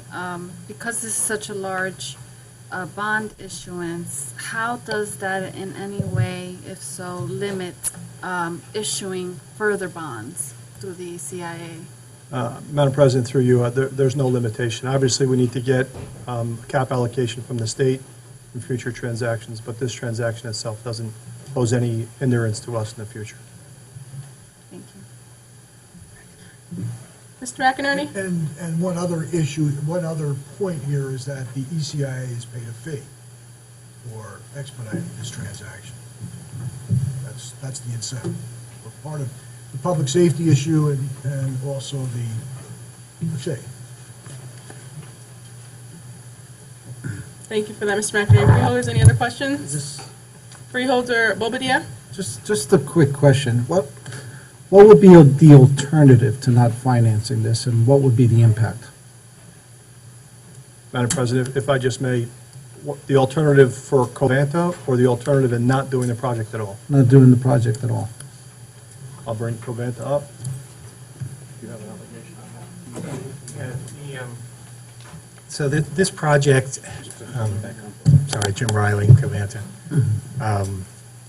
This project came out through negotiations between Covanta, who's the operator of the facility in Newark, and the Port of Authority, New York, New Jersey, which is the owner of the facility from which we lease. In 2012, we extended our agreement with the port to continue to operate the facility through 2032 with extensions potentially through 2052. The environmental performance system was fine at the facility, but we knew that it could be enhanced with baghouse technology. The question had always been who would pay, because as we can see, there's a significant cost to upgrading the facility. As part of that extension, we agreed to put up the capital for the 20-year contract, so that, I think from an environmental standpoint, and it is a win for the community, we're happy with the contract as well. The alternative, I suppose, to answer the question directly, would be to leave the existing technology the way it is. But I think there were members of the community that wanted the upgrade. The question was, how do we do it, right? And this was how it was resolved. So we believe it's a very good contract and a great upgrade for citizens of the Ironbound and the county.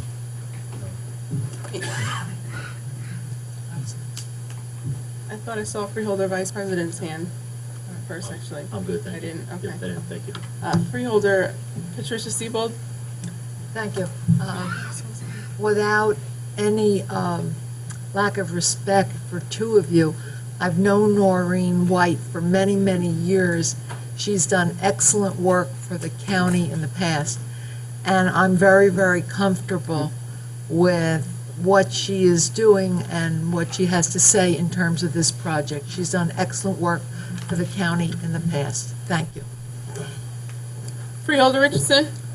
Through you, Madam President, to the gentleman from Covanta, you said there was nothing wrong with the facility, that it was operating efficiently and effectively? Well, Jim Riley, Covanta. The environmental performance of the facility is within the EPA guidelines, in many cases well below the state criteria. What exactly does that mean? Does that mean that there are no there are no fumes and environmental issues? It just means that it's operating where the state says it's okay? That's because I know there's a lot of issues over the years with Covanta and the way that it was operating environmentally from a lot of environmental groups. I happen to live in Newark, so I've heard them all. So for you to stand here and say there's operating effectively just doesn't jive with all of the things that everyone's been saying. And I've been hearing for years. So I'm glad there's an upgrade coming, but I don't believe it's been operating effectively and efficiently for years. I just disagree with that. You're going to say something? No. You were. Kept talking, Wayne. Mr. McInerney? Is this going to have any impact on the county tipping fee?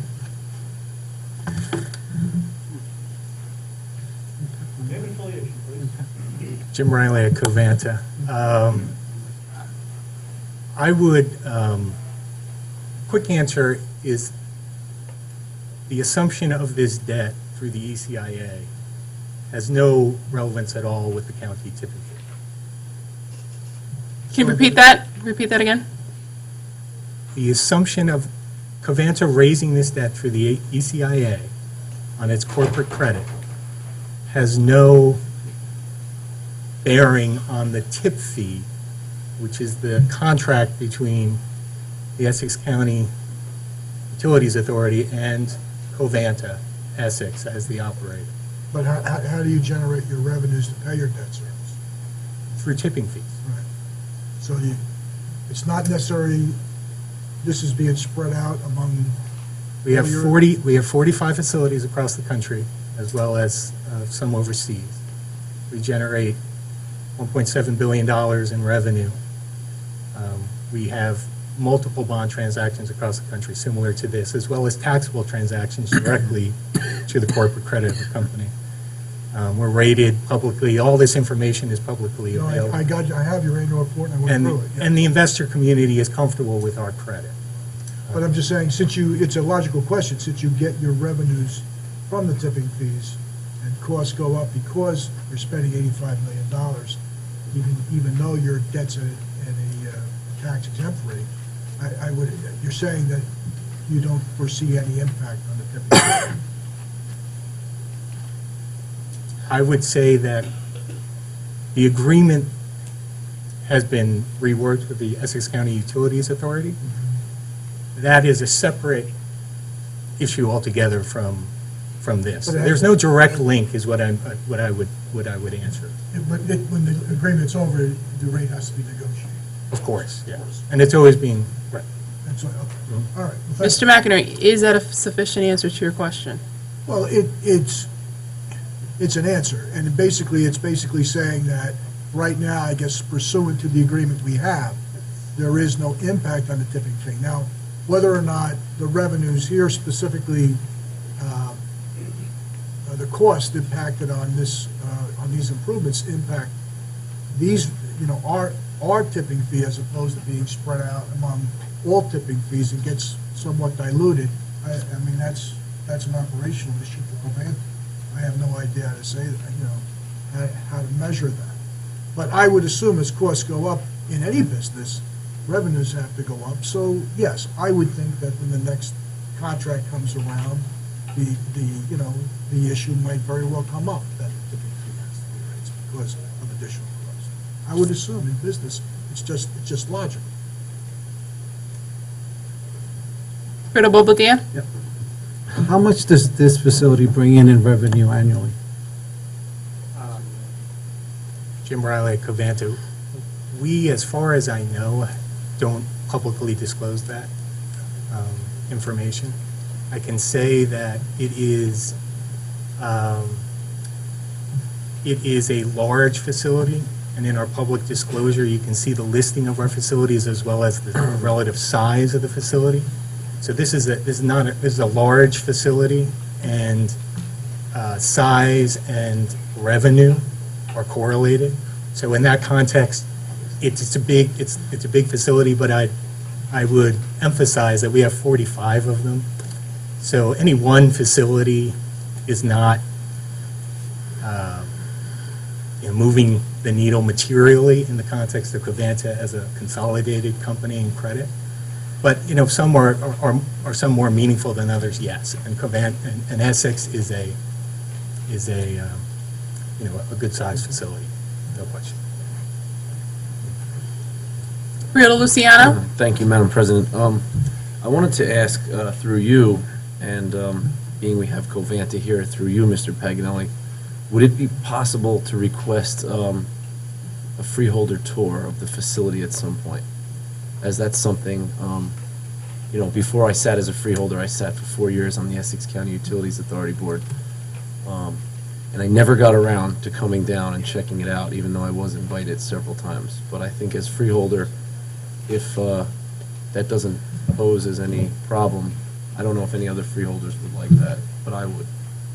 Madam President, through you, if your office calls mine, we'll make arrangements for a tour at the freeholder's convenience. Thank you. So, this amount not to exceed $100 million. Tell me one more time, Covanta, exactly what it's going to allow you all to do. What are the chemicals currently doing to the environment? And go ahead. Well, the best I can, Jim Riley, Covanta. The best I can say is that the facility operates, and I do respect that there are differing opinions on this technology. We believe that this retrofit significantly enhances the environmental performance of the facility, which means from a variety of emissions that are typical in any type of power plant. We're going to see real, actual reductions in performance relative to the way this plant has been running for 20 years. It was built and started in 1990. All of these currently are well below the allowable level set by the EPA in the state. We'll go even further with the bag house. As far as our operation of the facility, nothing is really changing. We run the facility at full output, or we work hard to do that. And so it's purely a question on this particular project of enhancing the environmental performance of the facility. Right, and I completely understand that, but it's still not the answer to my question. How is it going to do that? Like, what are the current, let's say if the levels were higher than the state, okay, and let's say that there were a plant that was not monitoring the levels, okay, of the chemical, and, they weren't in compliance with the state, as I understand, as it's been stated several times, that Covanta is in compliance with the state and the levels and the regulations. What would that chemical do? And how, by doing this, are we making sure that With all due respect, I am probably not the best person to answer this question. I can tell you that we're probably one of the more monitored technologies anywhere in the country. We give data feeds constantly on our environmental performance that goes to the EPA. To the extent there is an issue at the plant, that is flagged by the EPA and we immediately need to address it. The emissions at our plants are no different than the emissions, for the most part, at any coal-fired fossil fuel plant. In many respects, we think we burn cleaner than coal. But to speak specifically to all the different emissions in well, so here's my thing. This is where I'm having a hold up, on. This is something that's needed. It's needed for the environment. We just passed a resolution about how important the environment is to us. So, of course, the Freeholder Board believes in that. However, please tell us about, the chemical. I don't understand how, if you're going up for $100 million, that you can't explain the possible detriment to the community that we're trying to prevent.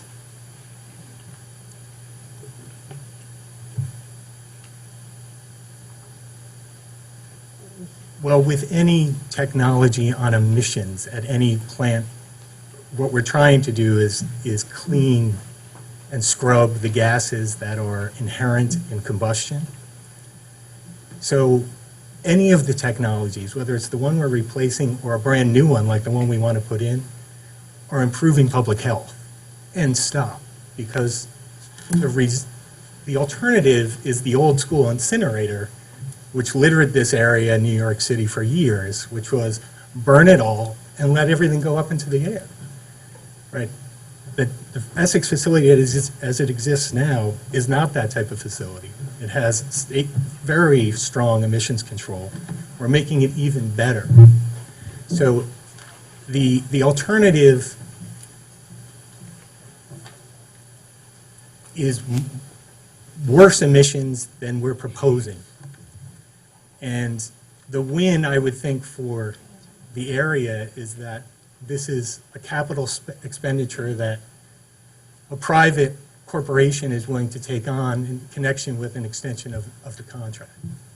And that is not on the county or the taxpayers. No one's disputing whether or not the resource facility does an excellent job or not. I simply just want to know the answer to my question. Mr. Paganelli? I just want to know. By doing this, tell me how. Well, Madam Much better President, we're I gonna don't be. want to be in a position where I'm speaking on behalf of Covanta, but my sense of this project has been that Covanta's position is that right now it meets or exceeds or is less than whatever emission standards are that are out there. But that this technology will allow them to make those emissions even cleaner. It's my understanding that there's an agreement between Covanta and DEP to do this. And the feedback that the Improvement Authority has received from the Ironbound community groups has been that they would like to see this technology be implemented, because even if they are not in excess of certain standards, we'd like to try to get the air as clean as we possibly can. And so I think that this is another step towards that goal.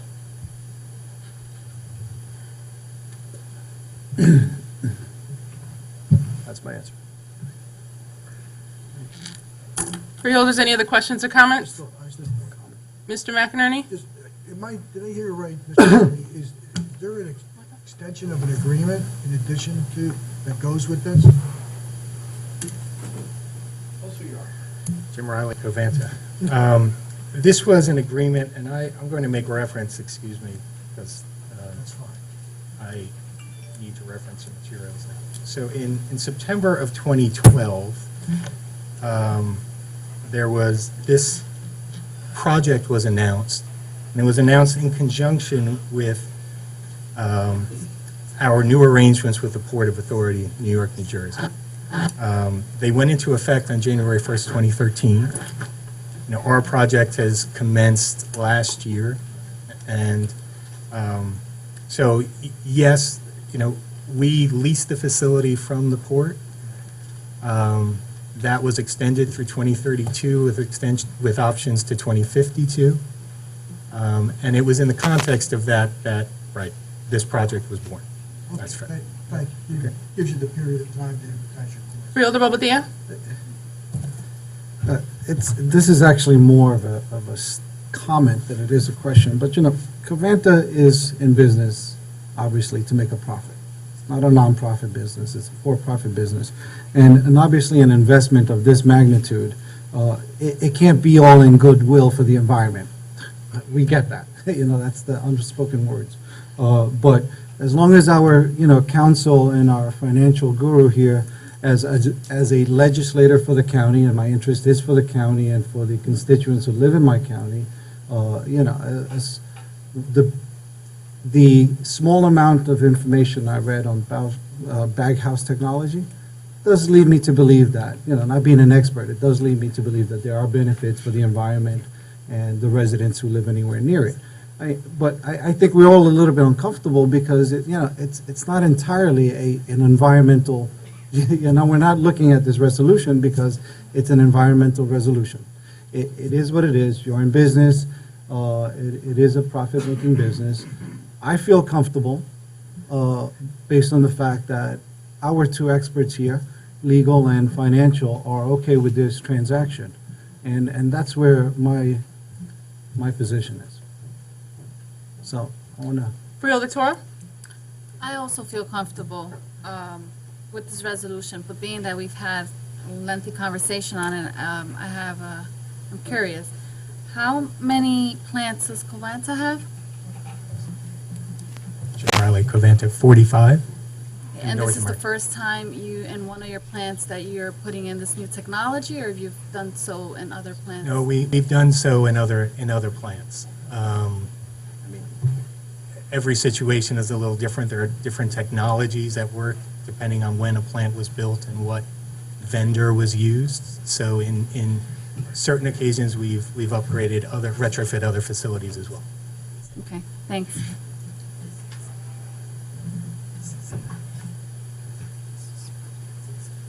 Any other questions or comments? Freeholder Jones? My concern is, first of all, this is new to me. But secondly, at the presentation, talking to a person who have very little knowledge as to the environment, because what you stated, that they had the compliances, you were in compliance. Then you see some people said that we should improve the quality of the environment, and then I wanted to know who are those people. And secondly, is that, and I'm not being personal, but apparently as a representative in trying to sell your product, to me, I would not give you an A+, because I'm more confused, because you make me feel as though you aren't comfortable and have the knowledge that is needed to convince someone that this is needed. So that is my point of view, but as I said, if it's going to improve from listening to Freeholder Richardson, the quality of life for people in urban areas, then I can support it, but I'm still confused. Thank you. Thank you, Freeholder Jones. Freeholders, any other questions or comments? Freeholder Vice President Gill. One quick question. Thank you, Madam President. Just would echo and concur with Freeholder Bobadilla and Freeholder Jones on both of your points. I did have a specific question on the word of the word consent, just in the documents of what, again, just of what we're being asked to do. Maybe this is a question for Mr. Parlavecchio. Sure. The state statute requires consent from the board for the transaction, and consent is in quotes. So what does that mean? That's a good question, because we've done a lot on the nuts and bolts of the actual build-out that's going on, but what the board is being asked to do is consent to the issuance by the ECIA to issue these bonds. So it's not to approve anything else but to approve the financing mechanism. Just the financing. Yeah. That the ECIA is basically created by statute in part to do these financings. But the explanation is obviously, what are we approving for? And that's how we get into all the discussion on the renovations at the Covanta facility. Right. But you're correct in asking, what are we voting on? We're voting on consent to allow ECIA to do this financing. And this, Madam President, this consent is needed even though the county has no obligations or anything. Consent, the governing body consent is the trigger to the financing. Anything else to do with the actual financial transaction, and then that eventually takes place. Yes. Freeholders, any other questions or comments?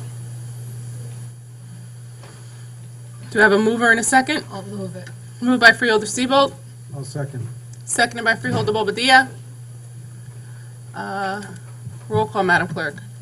Freeholder Bobadilla, Yes. Freeholder Johnson, Yes. Freeholder Jones, absent Freeholder Luciano, Yes. Freeholder Richardson, Yes. Freeholder Seabold, Yes. Freeholder Toro, Yes. Freeholder Vice President Gill, Yes. Freeholder President Timberlake, No. When I like my questions answered directly. so moved.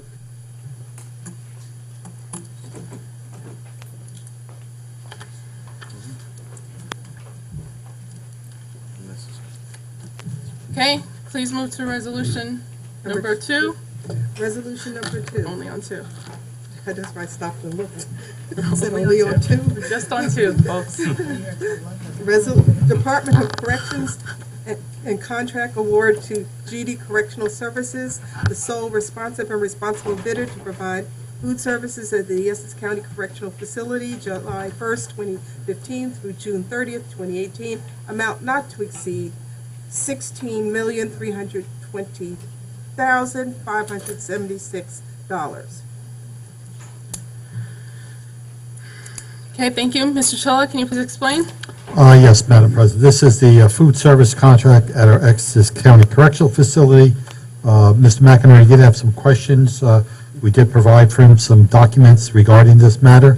And if I could call up David Boyd from the Correctional Facility so that these questions could be put on the record. Thank you, Mr. Boyd. Please come forward. When you saw you were number 2, you were probably saying, oh, yes, I'll be out of here quick, huh?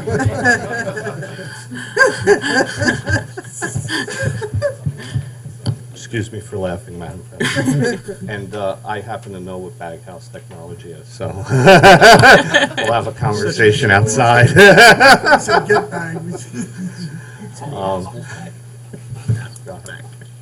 David Boyd, representing the Department of Corrections. Thank you, Madam President. Okay. What would you like to tell us about this? Okay, so our county administrator, and I believe this was on the agenda last time as well, so I don't want to, stop me if I'm repeating anything. This is obviously the food service vendor that provides inmate and officer meals, employee meals at the facility.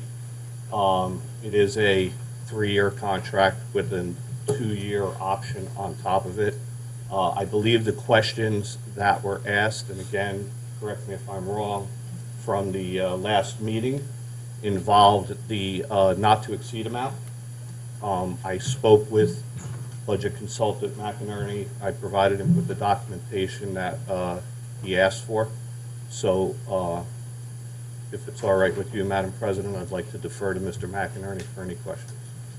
Mr. McInerney? Yeah, the last time we looked at this, what the issue was we looked at the contract for the last 2 years of the term, which was an extension of the first 3, I think. So that amount was for $9 million. So if you now look at we're now approving a 3-year contract, and so the issue was $9 million for 2 years is $12.5 million for 3 years, and now we're looking at $16 million plus. And so that just simple arithmetic kind of raised some eyebrows. That said, I was given a detailed explanation, I guess, detailed calculation and explanation as to why it's that way.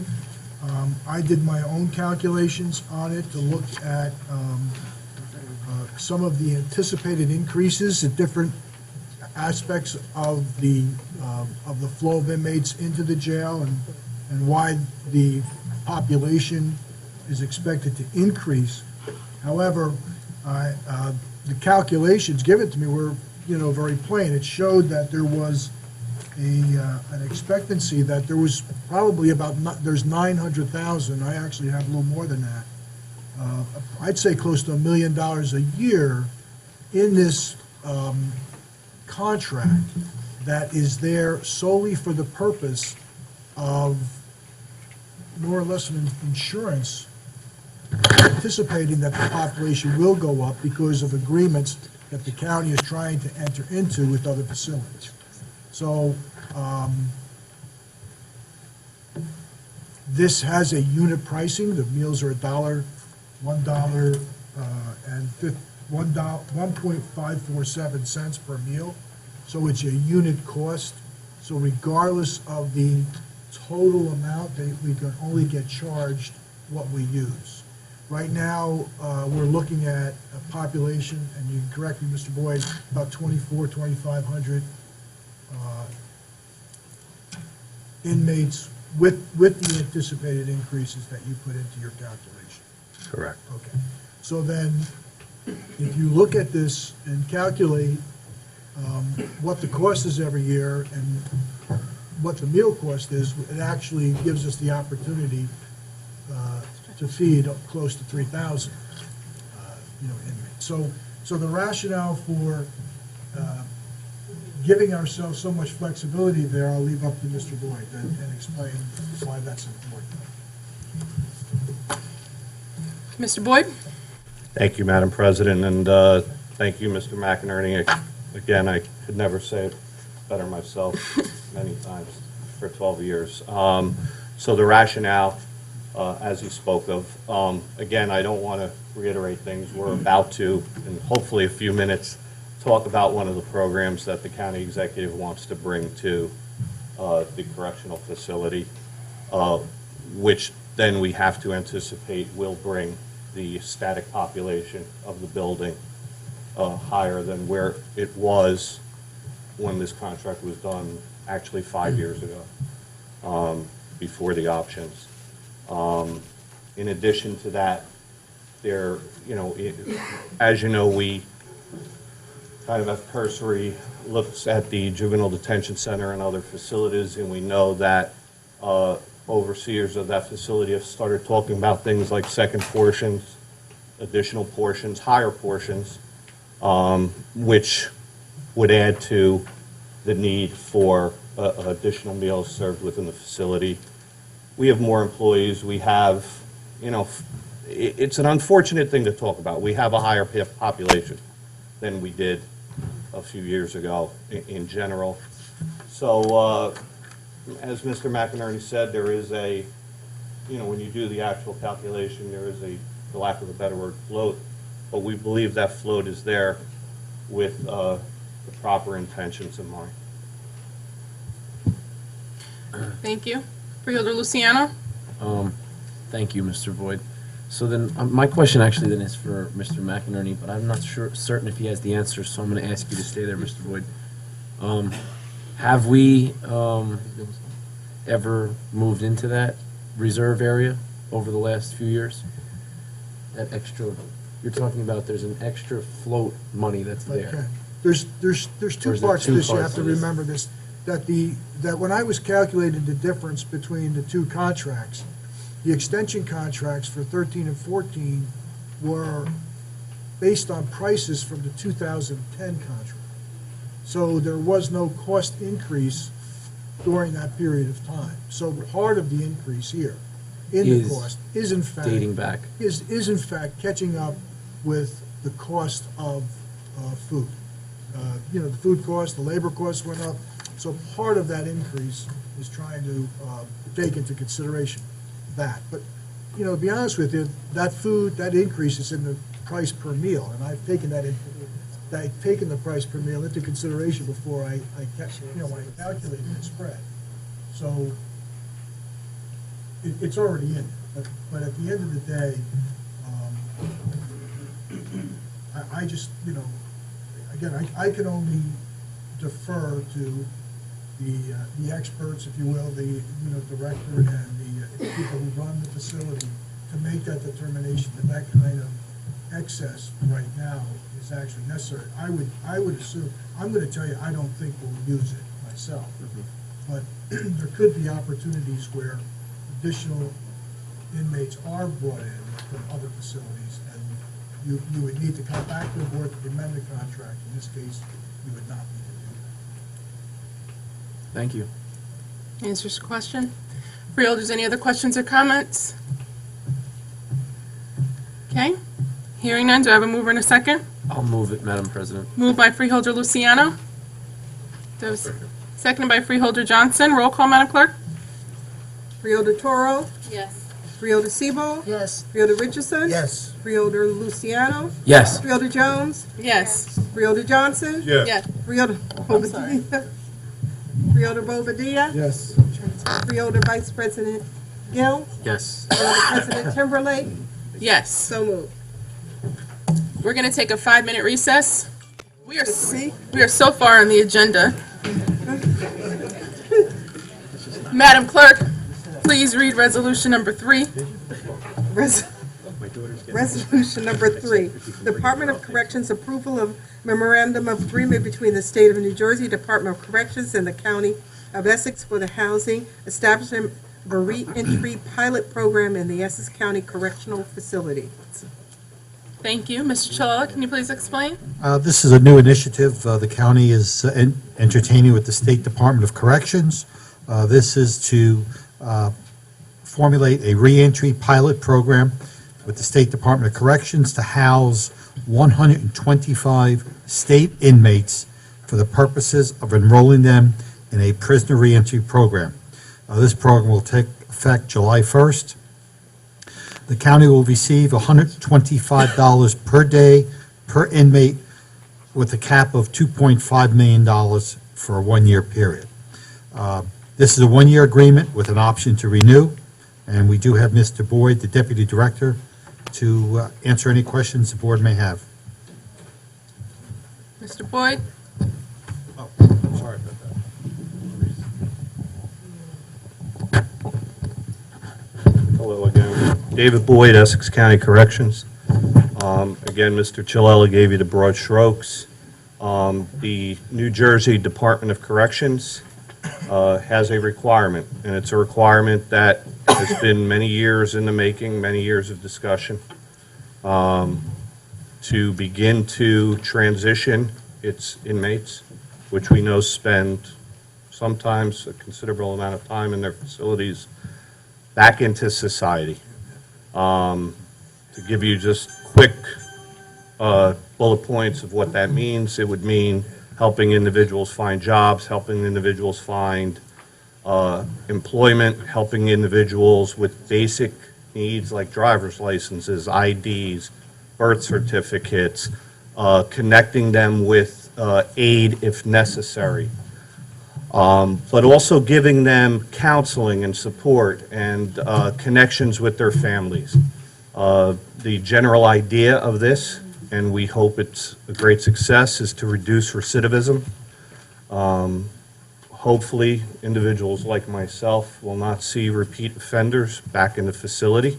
It's our goal, and it's the state's goal. So the program will begin officially with your approval on July 1st.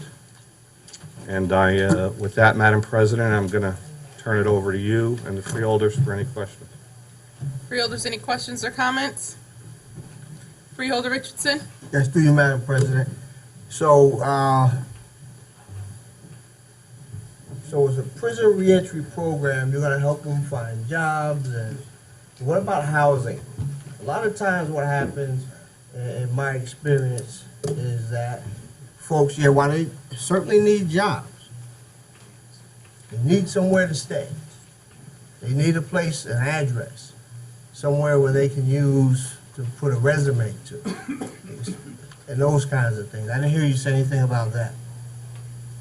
Through you, Madam President, and I'm sorry, freeholder, again, just, we were trying to bullet some of them, but housing is at the top of that list.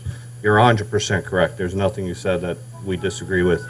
In terms of public housing, there are some restraints that there are roadblocks to individuals who are being released from those prisons, but I mean, I couldn't have said it better myself, yes. I mean, we could go through a list of 1,000 things that are going to be in this program, but every basic day-to-day function that you and I enjoy and sometimes take for granted, we are going to try to connect people to as they are leaving the facility. So what is your plan for housing? Are we talking exact plan? Okay, and I don't mean, yes, sir. I don't mean to be disrespectful. I have our coordinator here, Madam President, so if we're going to get into the detail, I would defer to you if I could bring her up, introduce her, and she could talk about the exact program. Please. Thank you. Virginia Dudley. Good evening, everyone. Virginia Dudley, Essex County Department of Corrections, Director of our Reentry Program, Staying Connected. Just to give you a brief synopsis of our program, we are going to be working with state inmates who have 6 to 12 months left on their sentencing.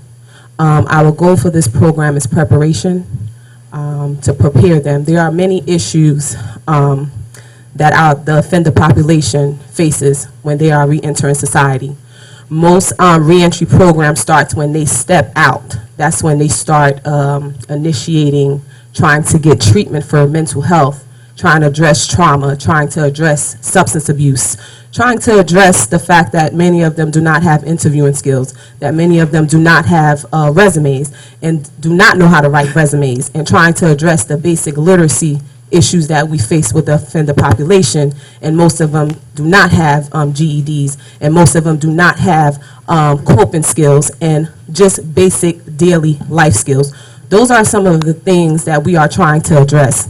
As far as housing, though that the Essex Department of Correction is doing this program, we have been in contact with many community organizations. So our goal is to get the community involved, because we cannot do it ourselves. So the issue with housing is not just going to take myself or my staff, it's going to take the community. So some of these organizations that I have been in contact with are Offender Aid Restoration, Team Management 2000, the Goodwill, Straight and Narrow, Integrity House. So we have been communicating with Newark Reentry Services, Essex County one stop to address some of these issues with housing and employment.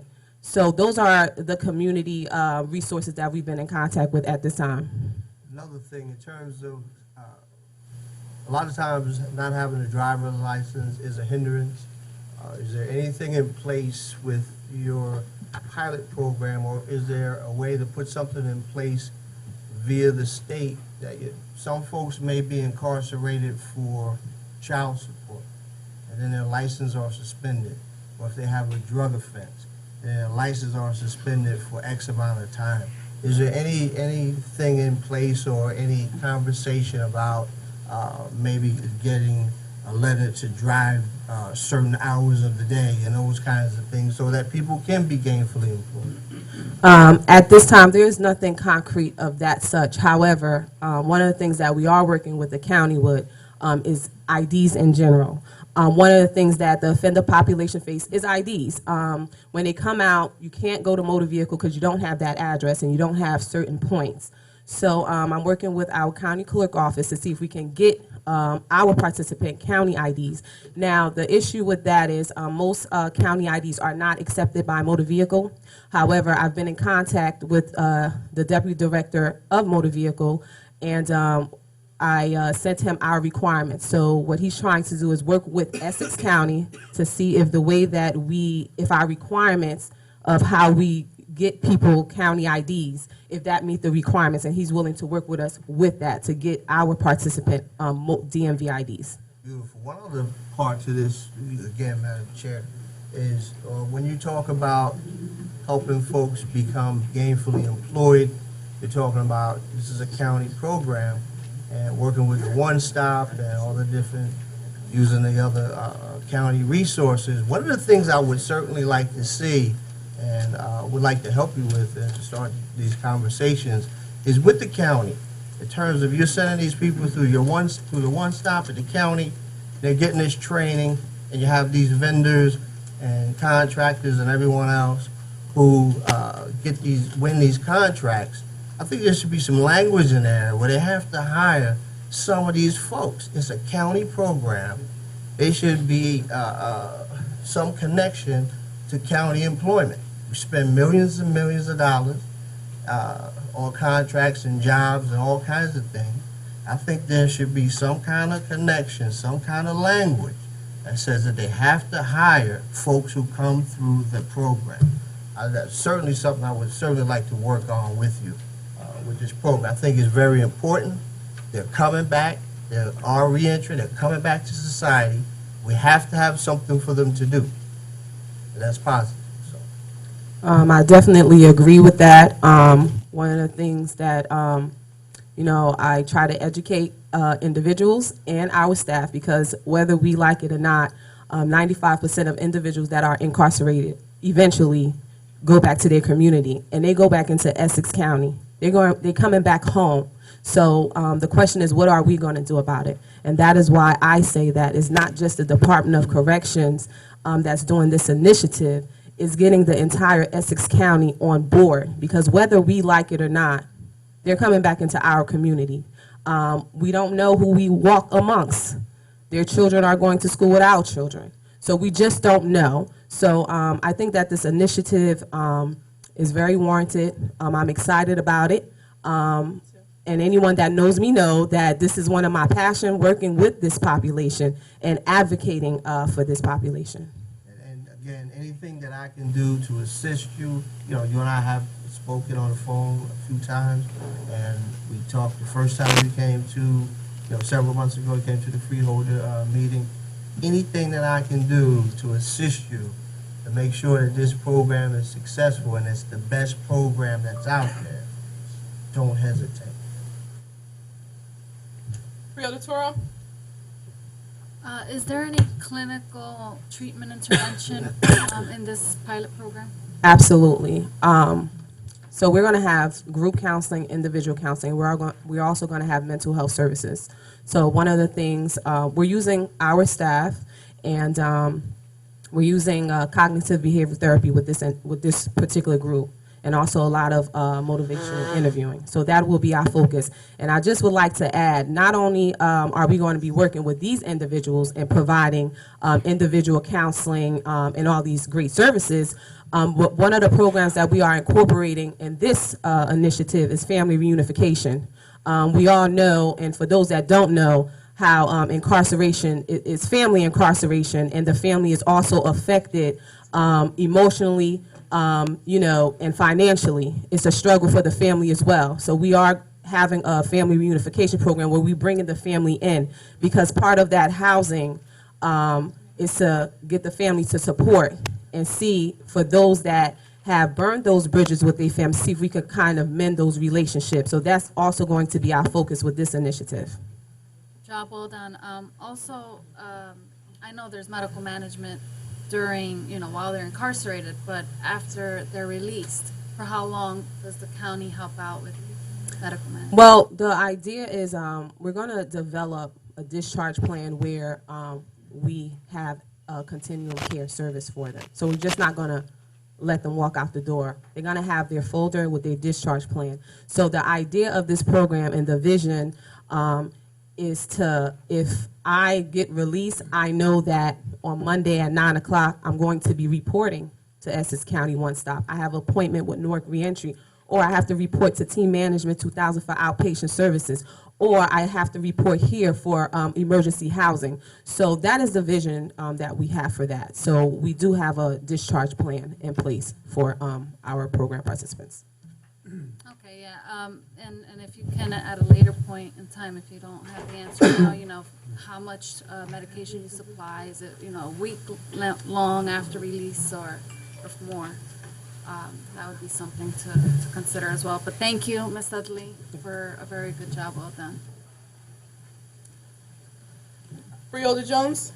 My concern is, you see the reentry level of the inmates coming back, but the thing is, what type of training? Because what has happened in many of those programs that you have, that we have funded and given contract, they wind up dropping out, they don't find them jobs, and they're in worse condition than when they first started. And then secondly, get jobs that they can build a future as a career. And I noticed in many of those cases that they want to be a secretary. Well, you should have some type of testing to find out where the interests lie, and physical part of it, because many of the young men, especially young men, use their hands, painting, maybe at the vocational school, and you can take that back, it is a vocational school, it's a skill school, that we will give them skills in terms of carpentry, painting, whatever, they can do, that they can make a decent living. But if you're making less than minimum wages, the cost of living is still high, so what do you do? So it's just something you should think about in terms of, we train, we got these people to do what is what. We need to give them lifetime skills that once they get it, they can either become entrepreneurs or work for someone with a decent wage. That's basically what my concerns are. But the program in itself is good that you're at least doing something. But I'm just saying in terms of financially, that's what happens when you got to make ends meet, you don't make the money. It has a tendency to say, well, survival. So that's basically it. And I definitely understand that concern, and that is why I'm saying that Essex County has to be involved. We're doing the work within, because we definitely need to prepare the offender population about what's to come and the challenges. And some of them aren't able to cope with that, and they lack certain skills. So as we are preparing them within the facility, and we're talking about guys that's coming home within 6 to 12 months, the community needs to get involved as well. And that's the reason why myself and my staff were making the connections with these different organizations to try to, have that action plan for our participants. Thank you, Freeholder. Vice President Gill? Thank you, Madam President. Just a quick question. So the program itself is under our banner, the actual reentry program. It's under the county's, so we're not contracting with anyone else to do the reentry program. Mr. Boyd? David Boyd, Corrections, through you, Madam President, no, we're not contracting with anyone else. The county is using its own staff, its own resources. As Ms. Dudley told you, we're connecting with outside resources, Yes. but everything is being done in-house. Okay. Thank you. Freeholder Bobadilla? Yeah, based on my calculation of, 2.5 million and looking at the daily rate of 125, we're looking at 45,625 per inmate per year, right? So that's about 55 inmates? Through you, Madam President, I mean, you did the math faster than we did, but yes, I mean, we would like to see this get up to the full 125 freeholder, but yes, I mean, we're looking to phase it. I mean, having said that, in 2010, New Jersey was paying about 54,000, to house an inmate. So I mean, at 45,000, even if we're not there every single day, at least we're providing a little bit more valuable, tangible skills and other resources to these individuals. So I mean, I see it as a win. Yes, sir. No. And through you, Madam President, can I just answer one of Freeholder Toro's questions? We released them with a 3-week supply of medicine. We're required to do that of all of our individuals in the facility. So they will be released with medication and a discharge plan to continue that. Freeholder Richardson? Through you, Madam President. So where will these 55 inmates be housed, and how are they going to be picked?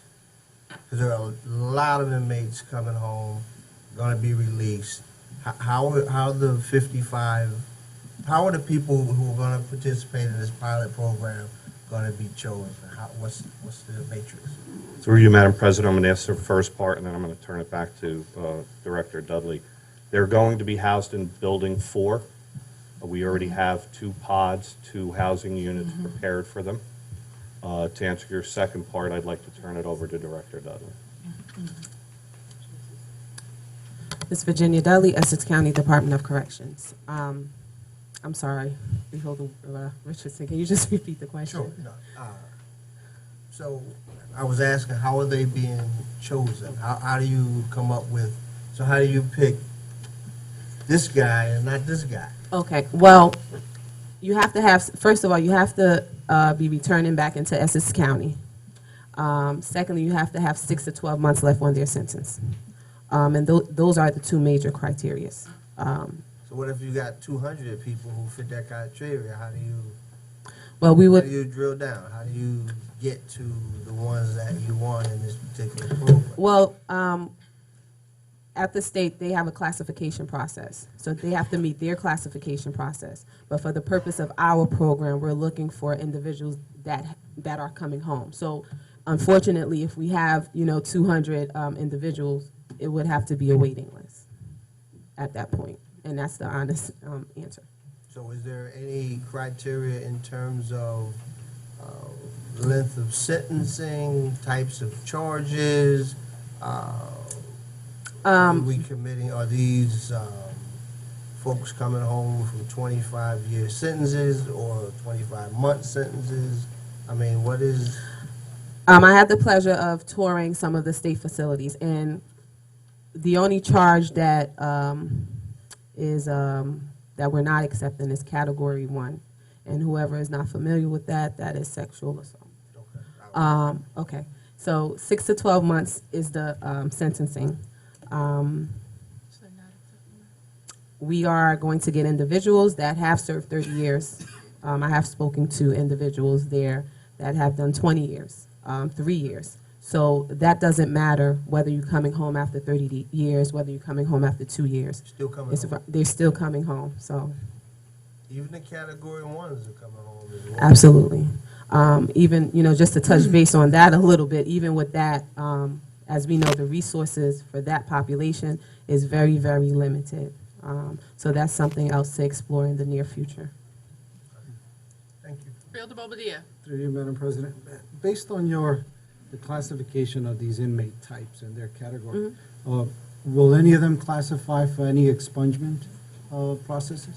Probably. I attended a reentry conference last month, and actually at Rutgers, and I do not remember the gentleman's name, but we do have the information of what type of charge and who would be excluded, and all the requirements for expungement. But the issue with that is all of my guys would be excluded based on the criteria of expungement. So again, if we want to have a successful reentry with Essex County in general, that's something that we as Essex County have to look at as well, because the expungement list, if you look at it, and I encourage everyone to take a look at it, all of my guys would be excluded. Thank you. And, I think that we need to go into a work session, for this, for more questions. It's something that was originally one of my main initiatives when I was campaigning with prisoner reentry. And then second week in on being freeholder president, former Governor McGreevy came with this awesome plan about how to reintegrate prisoners into the population. And the only thing I had to do was look at the county executive and point to the former Governor McGreevy and say, do what he said, because that's how amazing it was. So I'm happy to see that this is coming to fruition and that you are having, gone through his plan, and we are duplicating quite a bit of those services. But I'm going to request that we go into a work session regarding this in the future. So do I have a mover and a second? I'll move it. Moved by Freeholder Richardson. Seconded by Freeholder Jones. Roll call, Madam Clerk. Thank you. Freeholder Bobadilla. Yes. Freeholder Johnson. Absent Freeholder Jones. Yes. Freeholder Luciano. Yes. Freeholder Richardson. Yes. Freeholder Siebel. Yes. Freeholder Toro. Yes. Freeholder Vice President Gill. Yes. Freeholder President Timberlake. Yes. So moved. Madam Clerk, please read resolution number 4. Resolution number 4. Department of Health and Rehabilitation, Division of Hospital Center, Professional Services Agreement to provide pharmaceutical consulting services, July 2nd, 2015 through July 1st, 2016. Pharmacare Incorporated, $154,080. Mr. Chalal, can you please explain? Yes, Madam President, this is the same vendor that provided this pharmaceutical services to the county last year, roughly the same cost. I should highlight that these consulting services, the county is reimbursed 90% for this cost, and we do have the vendor present with us this evening, as well as representatives from the hospitals. If I could call them up to the microphone.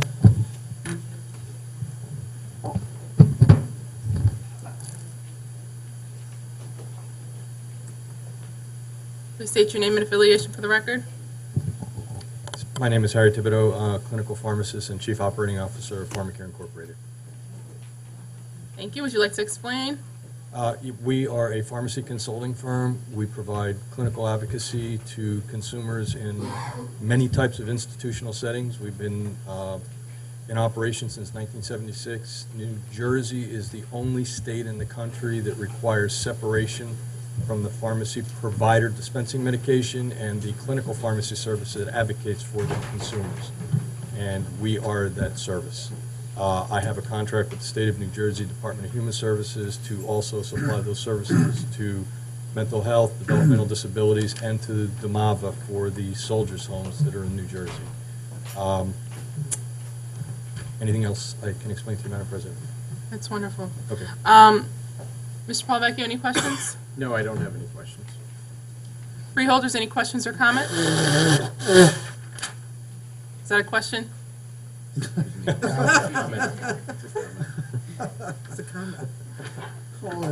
No, it's a very concise explanation from both the administration as well as yourself. Do I have a mover and a second? I'll move it. Moved by Freeholder Bobadilla, seconded by Freeholder Richardson. Roll call, Madam Clerk. Freeholder Toro.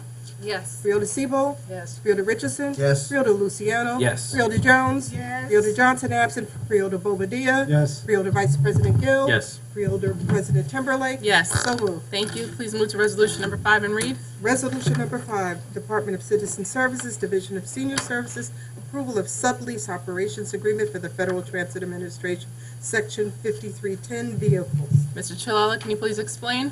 Yes, Madam President, this is a requirement of the federal government. Any vendor that operates a vehicle, they are required to receive written approval by the governing body.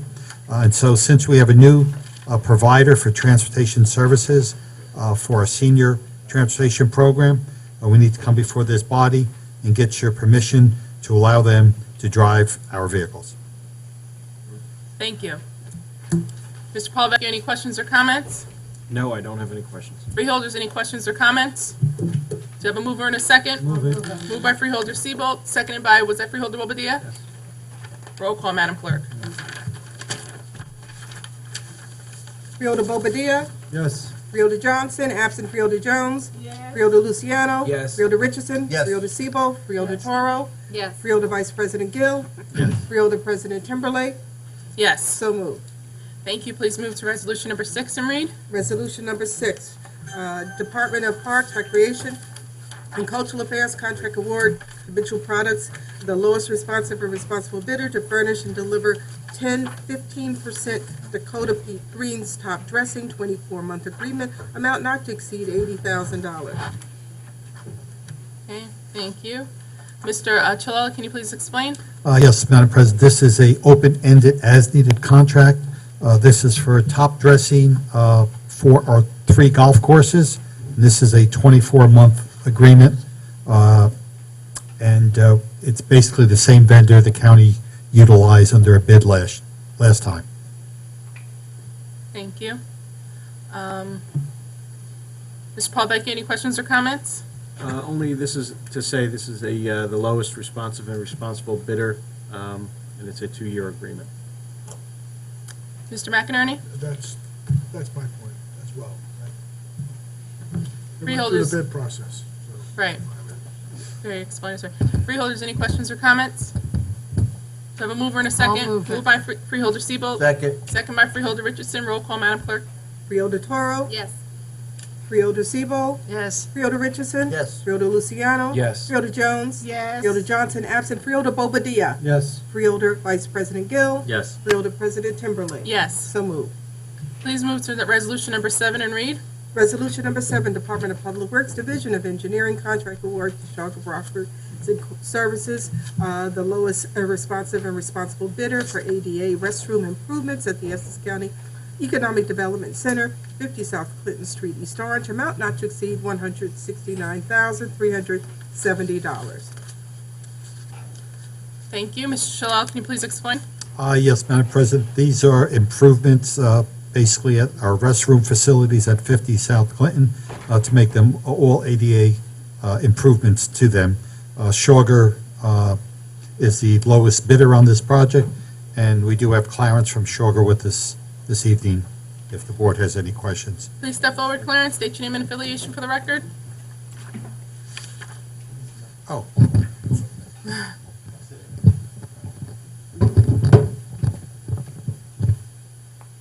Good evening.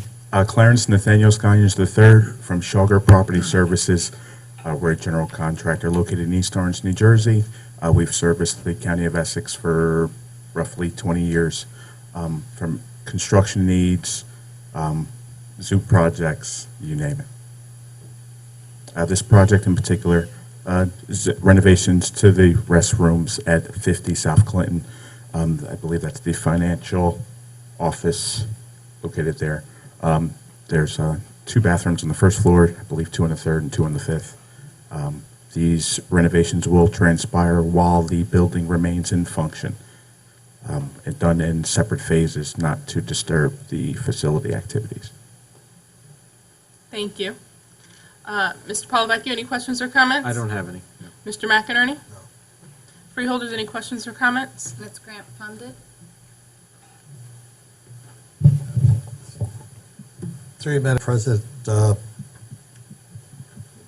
I don't have the certification in front of me. My battery went dead. So if you want to take a look at your certification of funds, it'll highlight. It does say grant funding. The grant funded is from CDBG, which were funds that were not expended. They were re-advertised, and I believe that was the funding source for this project. Thank you. And although we have the information in front of us for the public, it is always good to let everyone know whenever something is grant funded and something is taxpayer funded. So thank you, Freeholders, for putting that on the record. Freeholders, any other questions or comments? Freeholder Bobadilla? Just a quick comment, 2 weeks I had the opportunity to tour Schauger, their whole operation out of East Orange, and yeah, I was quite impressed with their operation. I know that they have been doing business with the county, but not only with Essex County, with multiple counties, different municipalities throughout the state. Tri-state area. For quite a number of years, and I can tell you that I was quite impressed with the, with the minority level of employment you guys had. You are also I believe, the largest private employer in East Orange. That's correct. And so, I just wanted to acknowledge that, because I think it's important that we not only do what we need to do legislatively, but do our due diligence. And so thank you for affording me that. Thank you. Thank you. Freeholders, any other questions or comments? Thank you for coming to explain. Do I have a mover and a second? I'll move. Moved by Freeholder Toro. I'll second. Seconded by, I think I heard Bobadilla. There was two. Go ahead. Freeholder Bobadilla. Seconded by Freeholder Bobadilla. Roll call, Madam Clerk. Freeholder Bobadilla? Yes. Freeholder Johnson absent. Freeholder Jones? Yes. Yes. Freeholder Luciano? Yes. Freeholder Richardson? Present, not voting. Freeholder Sebald? Yes. Freeholder Toro? Yes. Freeholder Vice President Gill? Yes. Freeholder President Timberlake? Yes. So moved. Thank you. Please move to resolution number 8 and read. Resolution 8, Department of Public Works, Division of Engineering, Contract Award to Covando General Contracting, the lowest responsible bidder, to provide pressure washing services, amount not to exceed $82,780. Thank you. Mr. Shaw, can you please explain? This is for pressure washing services at the following locations: Cody Arena, Veterans Courthouse, various sidewalks, and the commuter parking lot at Turtleback Zoo. Thank you. Mr. Polavecchio, any questions or comments? None for me. Mr. McInerney? Yes. But was there any way to figure out why there was such a variance in those proposals? They bid 82,780. The second bid was 237,000. The third was 410. So Frank, it's hard to determine why people bid what they bid. but this is Some may have the opportunity that they're out of work and they need to secure a contract. Others have the equipment, they don't need to rent it, rather than having it sit idle. But I can't really give you a concrete answer as to why. Yeah, I didn't mean to say you could either. It was such a wide variance. I didn't know if anybody through the evaluation process or whatever looked at that. But it is what it is. This isn't unit cost, so these people have to provide the service. That is on these correct. Facilities with a fixed fee. That is correct. And we did receive 6 bids, as you Yeah, highlighted. I saw that some were non-responsive. Yeah. Okay, thank you. You will. Freeholders, any questions or comments? Do I have a mover and a second? I'll move it. Second. Moved by Freeholder Sebald, seconded by Freeholder Toro. Roll call, Madam Clerk. Freeholder Toro? Yes. Freeholder Sebald? Yes. Freeholder Richardson? Yes. Freeholder Luciano? Yes. Freeholder Jones? Yes. Freeholder Johnson, absent. Freeholder Bobadilla? Yes. Freeholder Vice President Gill? Yes. Freeholder President Timberlake? Yes. So moved. Thank you. Please, let's move to resolution number 9 and read. Resolution number 9, Department of Administration and Finance, Office of Purchasing, contract with Johnston GP, TA Johnston Communications to provide telecommunications equipment and systems maintenance, repair, optimization, and troubleshooting services, first-year contract extension option, amount not to exceed $200,000. Mr. Shalala, can you please explain? Yes, Madam President. This is the vendor that provides for our communications maintenance in our county facilities. Primarily, this is broken down into 2 areas. We have an on-site technician, 32 hours per week on-site for this service at $149,760. And we also have a material allowance of $50,000, $240,000 on an as-needed basis. They've been the vendor at the Hall of Records in Veterans Courthouse for a number of years now, and have been pleased with this performance. And this is the first-year option that we are exercising. Thank you. Mr. Palavecchio, any questions? Just to comment on what Mr. Chilella just said, this is an option on a one-year contract that was originally awarded last year, 2014. It was awarded with 2 one-year options for extension, so this is the first of those 2 extension options. Mr. McInerney? No questions, Madam President. Freeholders?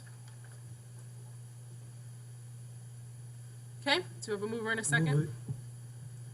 So it's over. That was Move both- it, yeah. Okay. Moved by Freeholder Bobadilla, Second. second by Freeholder Richardson. Roll call, Madam Clerk. Freeholder Bobadilla. Yes. Freeholder Johnson, absent Freeholder Jones. Yes. Freeholder Luciano. Yes. Freeholder Richardson. Yes. Freeholder Sebo. Yes. Freeholder Toro. Yes. Freeholder Vice President Gill. Yes. Freeholder President Timberlake. Yes, So moved. thank you. Please move to resolution number 10 and read. Resolution number 10, Department of Administration and Finance Office of Purchasing approval of the omnibus resolution for the purchase of goods and services July 1st, 2015 through December 31st, 2015, amount not to exceed $5,247,500. Mr. Chilella, can you please explain? Yes, Madam President, this is the omnibus resolution that we brought to this board in January. The way we've have done it is in 6-month intervals. I will report back that as of May 22nd, for the first 6 months, we've expended roughly $3.6 million. This request is for $5.2 million and change, and these are for the various commodities. New Jersey State contract purchases, bus tickets, cellular phones, computer hardware and peripheral, DEPCOR, diesel fuel, election expenses, GSA Homeland Security, heating fuel oil, legal notices, pastoral services, police, Homeland Security equipment, radio equipment, various co-ops, telecommunications, transcription services, travel, conferences, unleaded gasoline, or some of the major items on this list. The due diligence has already been done by another party, and we are then hopefully able to piggyback onto these purchases. It saves time not only in advertising, it saves time in terms of processing bids, as well as paperwork, as well as staffing out of the Office of Purchasing. And this has been a process that we've been working with for, I'd say, the last 10 years, Madam President. Okay. Mr. Palavecchio? No questions. Mr. McInerney? No questions. Freeholders, any questions or comments? Luciano, did I see your hand? Nope. Is that your hand, Freeholder Bobadilla? Through you, Madam President, just a quick comment. You know, I keep pushing for these hybrid vehicles, right? And one of the commodities on the omnibus is unleaded fuel, which this year alone will be over $700,000. We know we did purchase, Public Works did purchase a hybrid vehicle, which they're very happy, getting 42 miles per gallon. You know, over the life of that vehicle, we're going to be saving thousands of dollars, not only in fuel, but also savings in repair. Just the natural characteristics of vehicles, less repairs. But I'm happy to report that I think we should take it a step further. And I did approach the Sheriff's Department, and when the next purchase of vehicles comes up, we are going to sit down and see if we can take that from conversation rather to action. And I can tell you that they were very open about it, and I look forward to that, and I think we'll all look forward to that as well. So thank you. Thank you for your help. Thank you, Freeholder Bobadilla. And earlier in the meeting, we did pass the climate control resolution, in which that initiative I did speak on for you, but you did just such a great job also re-explaining it, because it is incredibly important and will save us money as well as make us healthy, you know, healthier, an environment to live in. Do you have a mover in a second? Move it. Moved by Freeholder Bobadilla, Second. seconded by Freeholder Vice President Gill. Roll call, Madam Clerk. Freeholder Bobadilla, Yes. Freeholder Johnson, absent Freeholder Jones, Yes. Freeholder Luciano, Yes. Freeholder Richardson. Yes. Freeholder Searle, Yes. Freeholder Toro, Yes. Freeholder Vice President Gill, Yes. Freeholder President Timberlake, Yes. so moved. Thank you. Please move to resolution number 11 and read. Resolution number 11, 2015 county budget agreement and insertion of items of revenue from the State of New Jersey Department of Environmental Protection for Essex County CHEHA Elective Program Division of Community Health Services, $67,682. Thank you. Mr. Chilla, can you please explain? Yes, Madam President. Mr. Chilla, in fact, before you do that, does 11 also, are they similar answers for 12 as well, insertion of items from? All budget insertions are pretty much revenue coming to the county in one form or another. Okay, so, Madam Clerk, if you could please read also until 16 and then have Mr. Chilla explain them all? Right, and Madam President, then you would want to take them all together, Yes. okay? I'm going to read Resolution 11 through Resolution 16. You read 11. Yes. Resolution 12, 2015 county budget insertion of items of revenue by the State of New Jersey Department of Health, Division of Family Services, the Special Child and Early Intervention Services, Division of Community Health Services, $1,324,785. Resolution 13, 2015 county budget insertion of items of revenue from the State of New Jersey, the Department of Health, Division of Health Services, but Special Child Health Services, Cape Management, Division of Community Health Services, $279,659. Resolution 14, 2015 county budget insertion of items of revenue from the State of New Jersey, Office of the Attorney General, Division of Criminal Justice, for local law enforcement, Assistant Component, Office of the Prosecutor, $34,180. Resolution 15, 2015 county budget insertion of items of revenue from the State of New Jersey, Department of Labor and Workforce Development, for Workforce Innovation and Opportunity, Adult and Dislocated Worker Allotment, Department of Economic Development, Training and Employment, $2,332,780. Resolution 16, 2015 county budget insertion of items of revenue of the State of New Jersey Department of Labor, Workforce Development, for Workforce Innovation, Opportunity Act, Youth Allotments, Department of Economic Development, Training and Employment, $1,103,411. Thank you, Mr. Chilla. Can you please explain? I'll start with the Resolution 11, Madam President. This is a reimbursement grant. We just received the letter, or the award letter, on May 21st. This is to reimburse for environmental health activities for 6 months. This is for pesticide control, regulated underground storage tank inspection, safe drinking water, noise complaints, and solid waste control. Resolution 12 is a grant to the County of Essex for the Special Child and Early Intervention Services Program that promotes early identification, evaluation, and treatment for children with special needs. The purpose of this program is to ensure that the provisions of coordinated, comprehensive services for children with potential for developmental delays, regardless of economic status, and serves as a single point of entry for children in the county. Resolution 13 is a grant to the county for case management. The program provides for quality, comprehensive coordination of services to families with children who have special needs from birth to 21 years of age. Through the creation of partnerships between families and the community and providers, both public and private, the purpose of this program is to assure the provision of a coordinated, comprehensive services for disabled and chronically ill children, again, regardless of economic status. Resolution 14, a grant from the Attorney General's Office.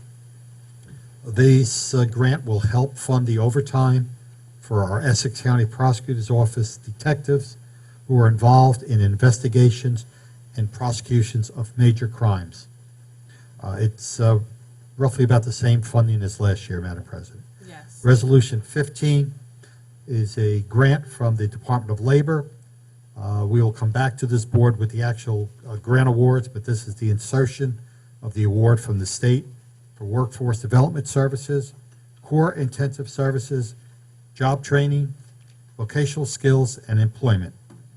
Resolution 16, a revenue from the State Department of Labor. This funding is to provide for workforce development services, core intensive services, job training, vocational skills, and employment for our youth programs. And again, Madam President, we will come back to the board with these contracts at a later date. Thank you. Freeholders, any questions or comments?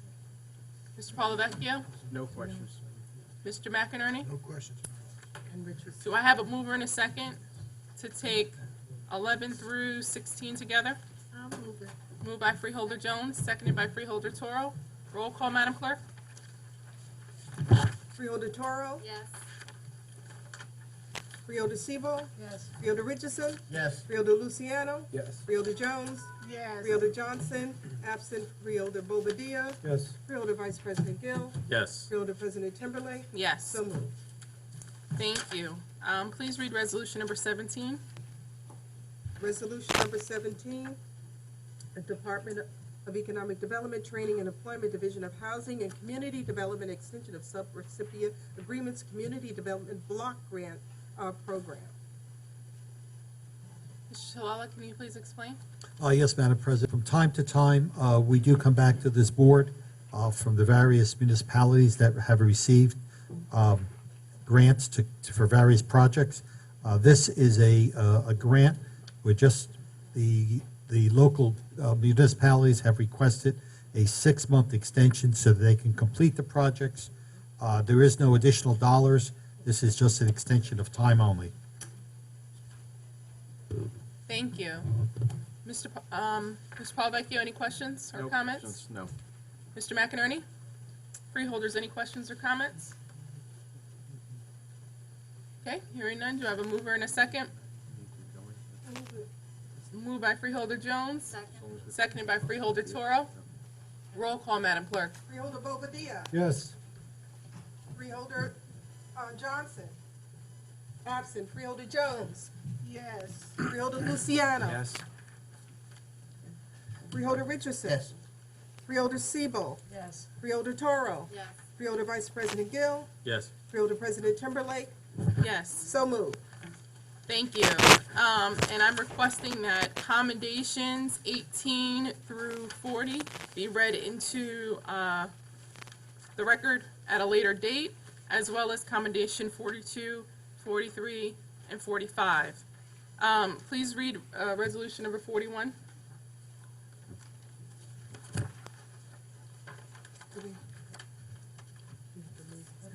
I'm sorry. Yeah, just read it. Okay. Resolution 41, to proclaim in the month of June 2015 as Immigrant Heritage Month in Essex County, sponsored by Freeholders Bobadilla and Toro. Okay, thank you. So, Madam President, would you repeat what we're taking together? Oh, we'll read it into record at a later time. 18 through 40, and then 42, 43, 45. Do I need a mover and second to Yes. take it into later? Do I have a mover and a second? Move it. Moved by,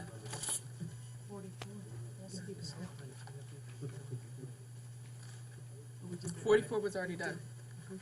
Moved by Freeholder Richardson, Second. second by Freeholder Toro. Roll call. Freeholder Toro? Yes. Freeholder Siebel? Yes.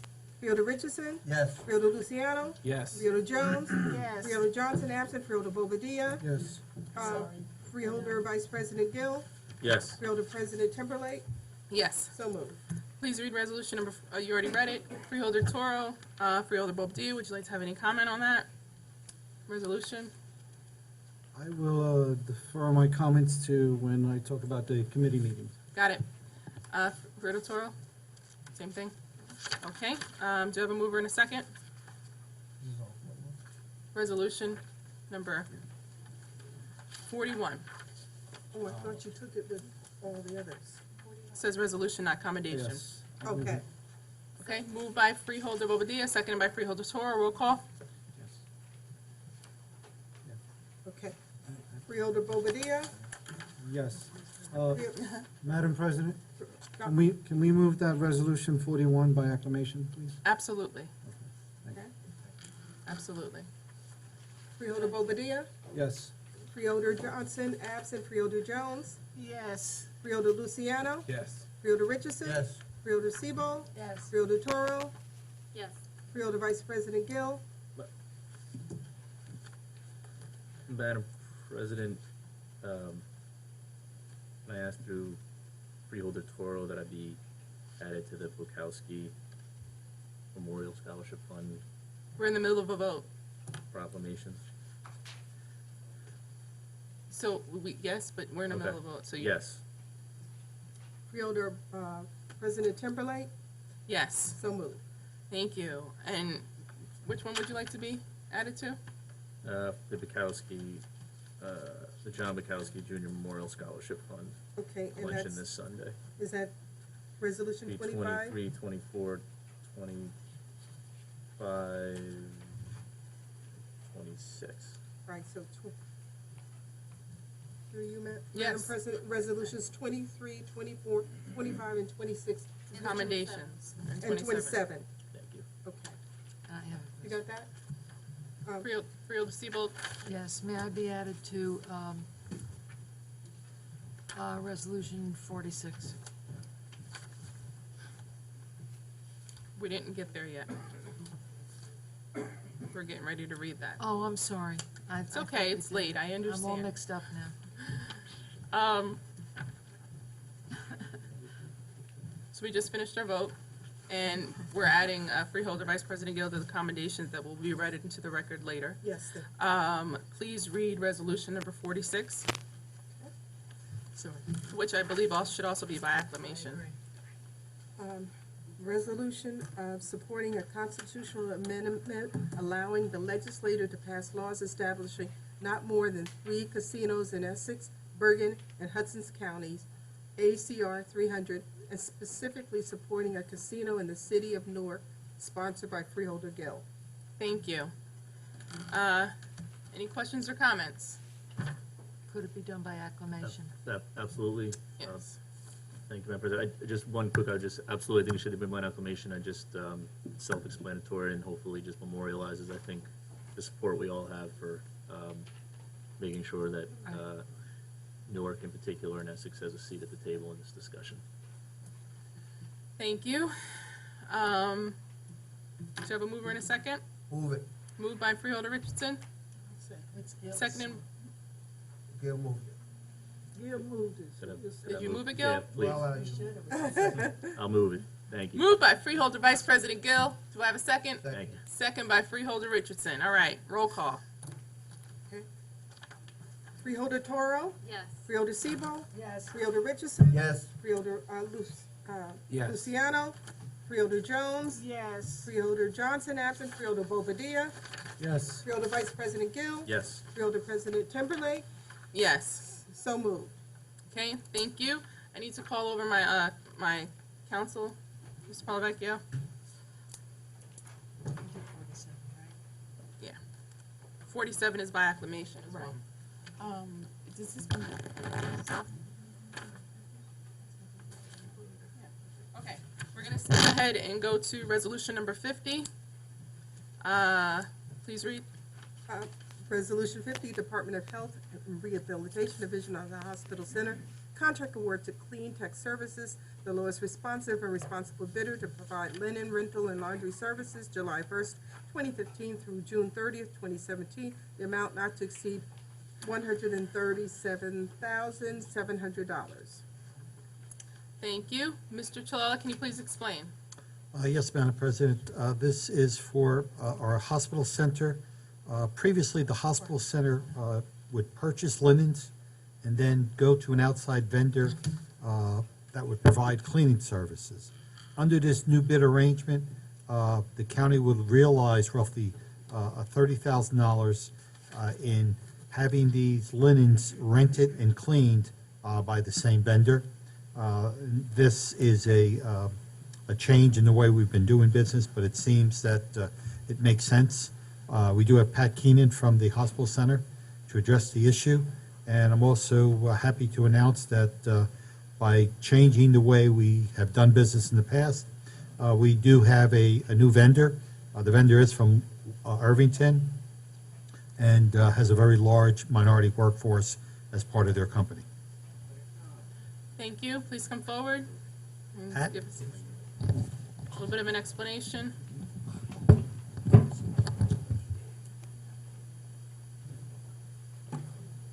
Patricia Keenan, Assistant Hospital Director at the Hospital Center. I'm actually going to defer this to our business manager to explain it a little better. Jackie Campoverde, Business Manager for the Hospital Center. So this is a new company that also has, new to the county, but has contract with the state. And they also provide this type of service to all the to their three nursing homes that tree into the Department of Military. They have, they actually are in Irvington. Out of the 316 employees that they currently have, 110 are black and 201 are Hispanic. So they do have a minority of employees there in Essex County. And we are one of the few facilities left in the state of New Jersey that actually purchase our own linens. So we're looking to do away with that. And the loss, damaged linens are covered under this contract. That's good. So it's something that will save money. Yes. Mr. Palavecchio, any questions or comments? I don't have any. Mr. McInerney? Freeholders?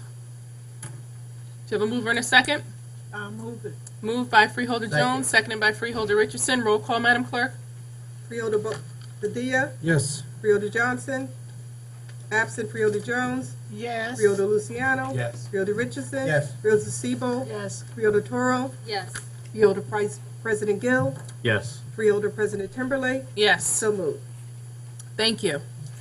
And I'm going to take the meeting out of order again. For members of the public, I'm very, very sensitive to making sure that everybody has their answers answered in an accurate way, and also very sensitive to making sure that we are making the most educated vote as possible. So although resolution number 48 and 49 were listed at the bottom, we do need to go into executive session to discuss with councils, in light of the public comment session. But before we do that, just so that we can, move everyone else out here that was waiting, I'm used to being on that side of the room and having to sit through executive sessions while I was waiting for other things later in the agenda. So I want to be sensitive to that. So let's move to report of board committees. Are there any report of board committees? Yes, there are. Freeholder Bobadilla. Thank you, Madam President. First, I want to say thank you for creating the Citizenship Immigration Services Committee. Absolutely. It is the first time we created the committee, and yesterday we had our first meeting.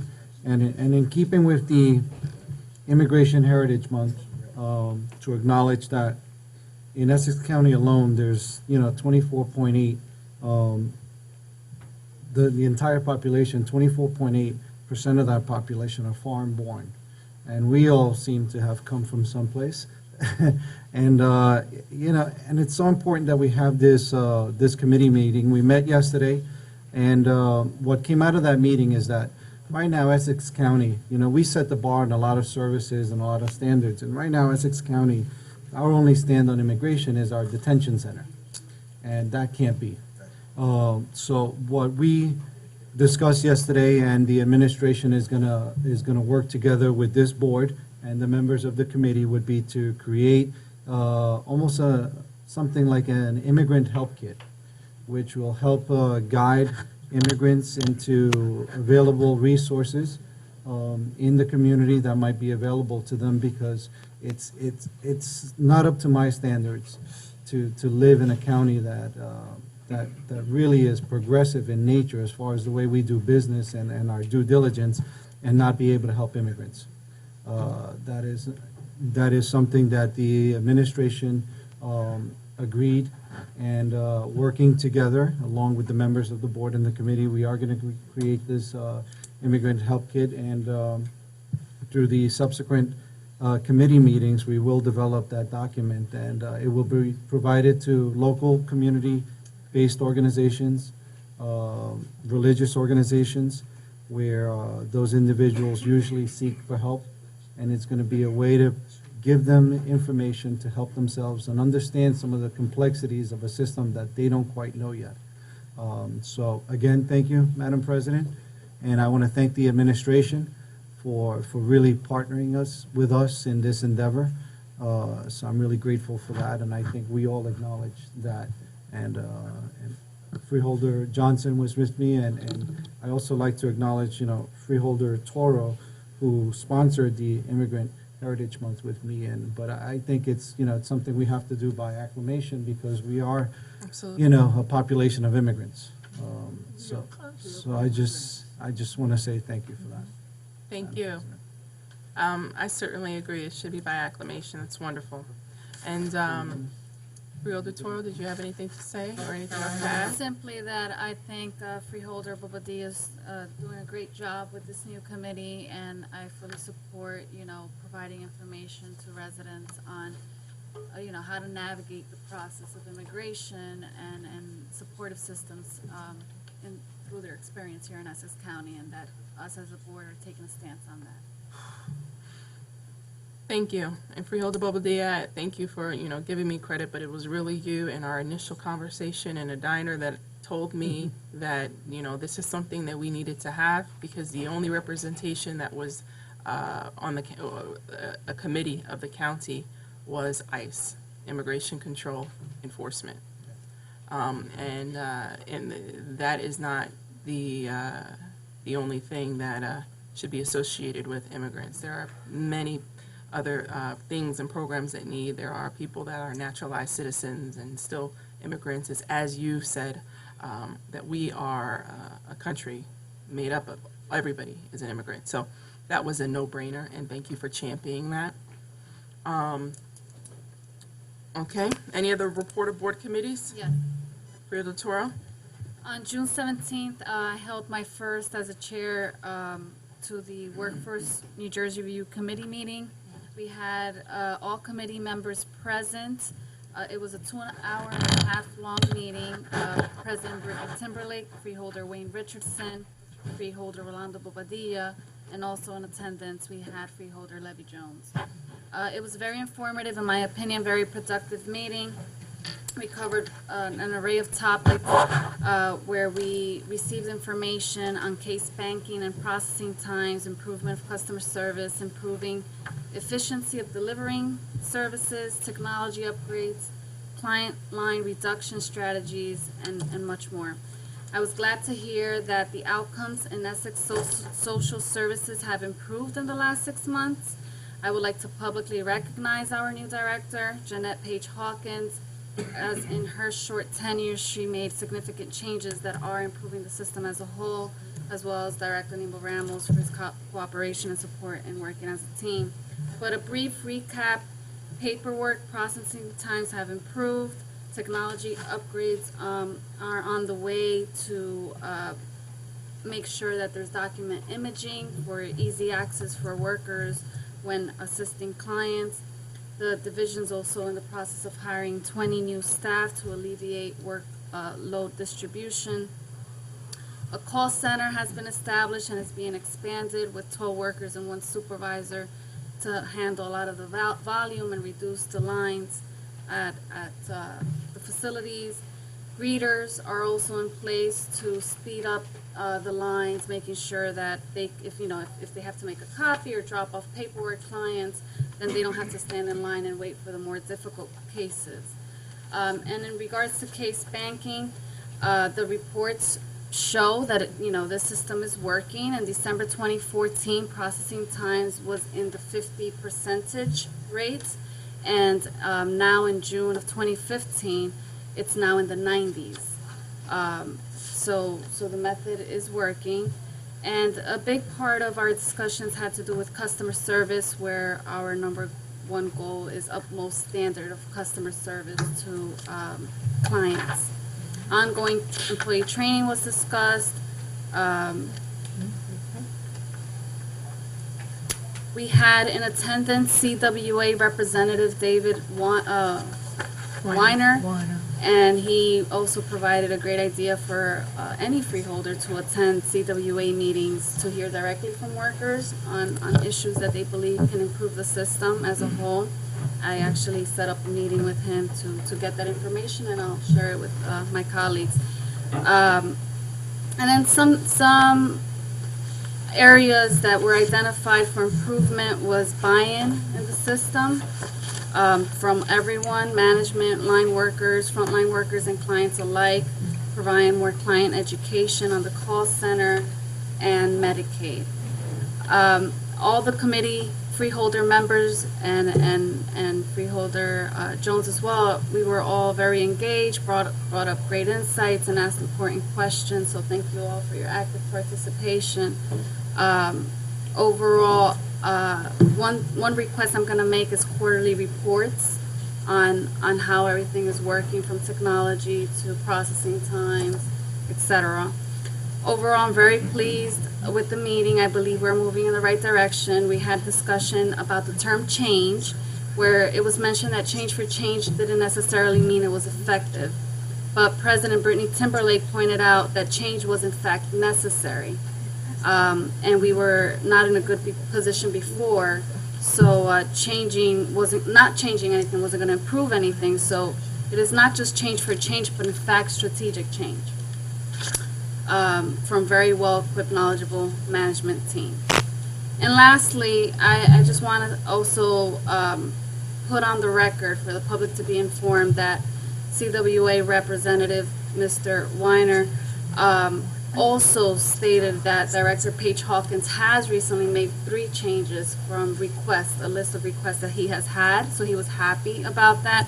And we had a 40-year-plus county worker that advocates for better social services, Ms. Carol Perkins, where she commented that for a long time, I believe she said 7 years, she finally was able to see it happen with this new freeholder board, where she's requested for us to open the doors, and she credited County Executive DiVincenzo for supporting his administration team on these efforts. And she said that after witnessing this meeting, she had hope for improvement. And Ms. Perkins also thanked the board for finally, and I quote from her, opening our doors, in which I replied that they will remain open. So. Thank you, Freeholder Toro. And it was a wonderful meeting, and I'm glad to see that, where that's an area in which we're going to be improving in how we deliver services to those who are, as some would say, at their lowest point. Any other report of board committees? Okay. Legislative reports, written communications, unfinished business, new business to discuss. And before I go to public comment session and freeholder comment session, I did just recently, speak with the county council. We're going to move right to resolutions number 48 and 49. We are going to read them. However, in light of what we heard, we're not even going to go into executive session. What we're going to do is going to read them into the record, and we're going to delay the vote and make a decision at a later time, pending more information, which would probably have ended up being the executive session decision anyway. Mr. Paulovecchio? Okay. What I thought, if I could just step back 1 second, what I thought we could do is just read them into the record. Like you said, read them into the record, have the county administration discuss what's going on there, discuss the subject matter that's there. I did have some questions. The gentleman, Mr. Fusaro, came to the microphone at the beginning of the meeting. Listen, so you know my what? counterpart, I just want to. Should we read it? handle this a certain Let's way. read it first. Mr. Paganelli, who is extremely capable, even he couldn't forecast some of the questions that came up, I think, on the open record, which left me a little unsettled not having the answer. Mr. Fusaro had some questions about Mr. Flater and Mr. Jorgensen, neither of whom were here to refute those, and, I just don't feel satisfied that I'm able to get an answer. And this has no reflection on the administration or county council. They just were kind of caught flat-footed and blindsided. Mr. Palavecchio, let's read it into the record, and then you can continue. Yeah, Okay? absolutely. Madam Clerk, please read 49. Yes. Resolution 48, Department of Parks, Recreation, and Cultural Affairs, authorization to use the Essex County Recreation and Open Space Trust Fund to fund the new Turtleback Zoo Giraffe exhibit project in the amount not to exceed $5,880,000. Resolution 49, Department of Public Works, Division of Engineering, contract award to Terminal Construction Corporation for the construction of a new giraffe exhibit at Turtleback Zoo, 240-day contract, amount not to exceed $7 million. Thank you. Mr. Palavecchio? Yeah, just to continue, well, let me ask you, Madam President, do you want to hear the administration's presentation on these two items? Yes, I do. That would be best before we continue. So just let's proceed. Madam President, 48 Mr. is Colella? the first resolution. That is the authorization to utilize the Open Space Trust Fund to fund a portion of the Turtleback Zoo giraffe exhibit, amount not to exceed $5,880,000. In your packet, there are the minutes from the open space meeting approving this request. This new exhibit will be located behind the animal hospital and the train station in accordance with the zoo's master plan. This board is very familiar with the administration's intent to construct a zoo, a new exhibit at the zoo, the giraffe. We've highlighted the funding sources. In Resolution 49 is the actual contract award to Terminal Construction in the amount of $7 million. The source of funds to award that contract are roughly $5,880,000 from open space, and the balance of $1,120,000 is from the capital funding. There was a hangar that was proposed up at Public Works that we are not putting in place at this point in time. So that is the source of funds to award the contract for the new giraffe exhibit. Madam President. Thank you. Mr. Palavecchio, back to you. Yeah, I would like to, if we could just have Mr. Paganelli, I think just in fairness to not leave the record completely open, if he could address just the bidding process here, to give him a little, not a heads up, because we talked about this. This was something that was subject to public bid on more than one occasion, and then went to negotiated contracts, which is a permissible remedy to take if you don't, if you are rejecting bids or don't accept bids for particular reasons. So I would just ask him, in light of this 3-page letter that we got at the beginning of the meeting, if he could just go through what he thinks is appropriate to go through on the record. Well, Madam President, through you, if the board is tabling this and planning on an executive session, and there's been an indication earlier on that there may be litigation forthcoming, what on the record do you want me to go through? I didn't know if you wanted to discuss what how we got to a negotiated contract, what the process was, that this was bid, that there was a multiple bid process. Madam President, That's something you feel is worthwhile? this is getting tabled, and there's going to be a future executive session. I'd rather not do it.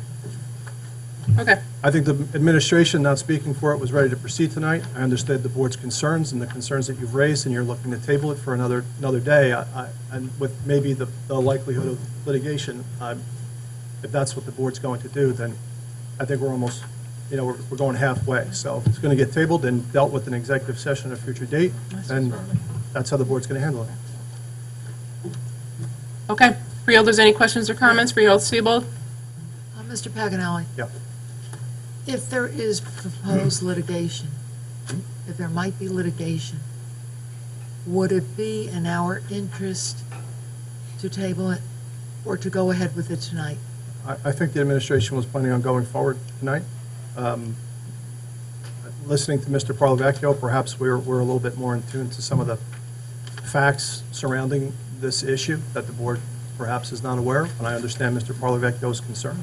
Well, But that's why I'm asking, I don't want because to, I Madam know you're President, through you, familiar I don't with- want to be halfway through the process here. So if it's getting tabled, and there may be a need for executive session, and the board has concerns, then I don't want to develop a public record when it's not necessary. If the board was not of that mindset, we would have that discussion, but since the board is of that mindset, I Do I have a mover to table it? Well, my problem is, if I could just continue for a minute, my problem is, I know all the circumstances surrounding it.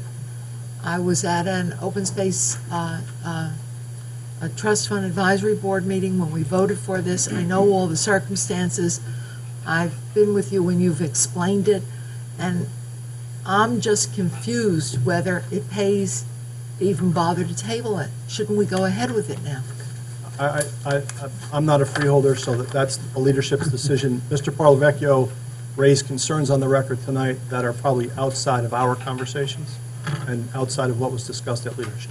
They are absolutely outside of our conversations and outside of what is discussed. So they do need to be discussed in more detail. As much as I do want to see this exhibit come to fruition, it will be a revenue generator for the county as they're going to feed giraffes, and I'll be the first in line.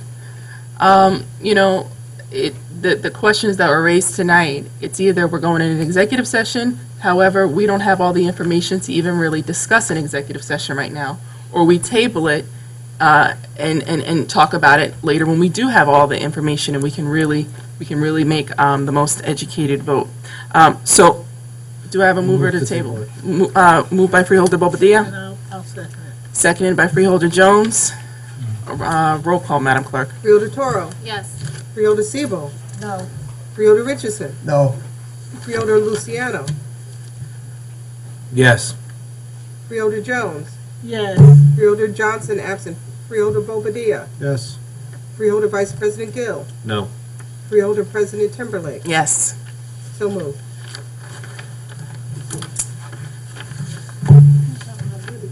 Now we're going to move to public comment session. Are there any members of the public wishing to come forward and speak at this time? If so, please come forward, state your name and affiliation for the record.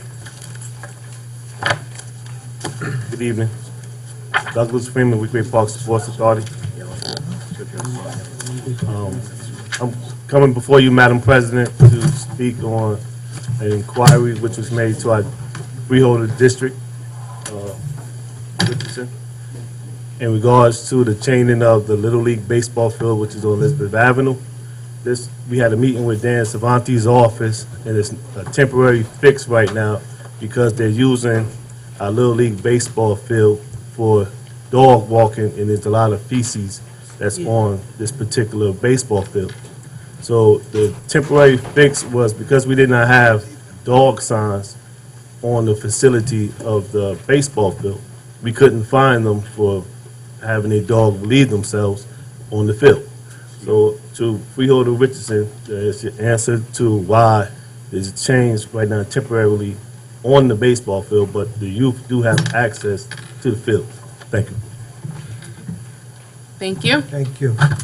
Are there any other members of the public wishing to speak? If so, please come forward, state your name and affiliation for the record, and you'll have 3 minutes to speak. Madam Clerk, let the record reflect that there are no other members of the public wishing to speak at this time. Now we're going to freeholder comment session.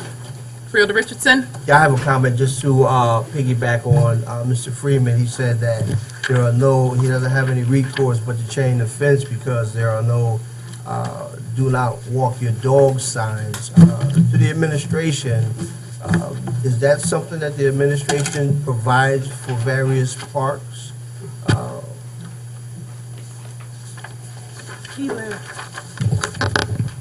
That's something Through we Madam can get President, I'd over like there? to defer to Mr. Salvanti, the Parks Director. Dan Salvanti, Director of the Essex County Park Session. Yes, we do post signs. Unfortunately, though, even after you do posting those signs, people pay no attention to those signs, and they continue to go back out onto the fields. We had the problem, we worked with Doug, it stopped it there for a little bit, and then we had to open up the gates, of course, to let the children play, when we knew we had scheduled activities going on. The high schools were playing their softball games there. It's a tough situation. I'll work with Public Works to get signs, and hopefully people will abide by those signs. Thank you.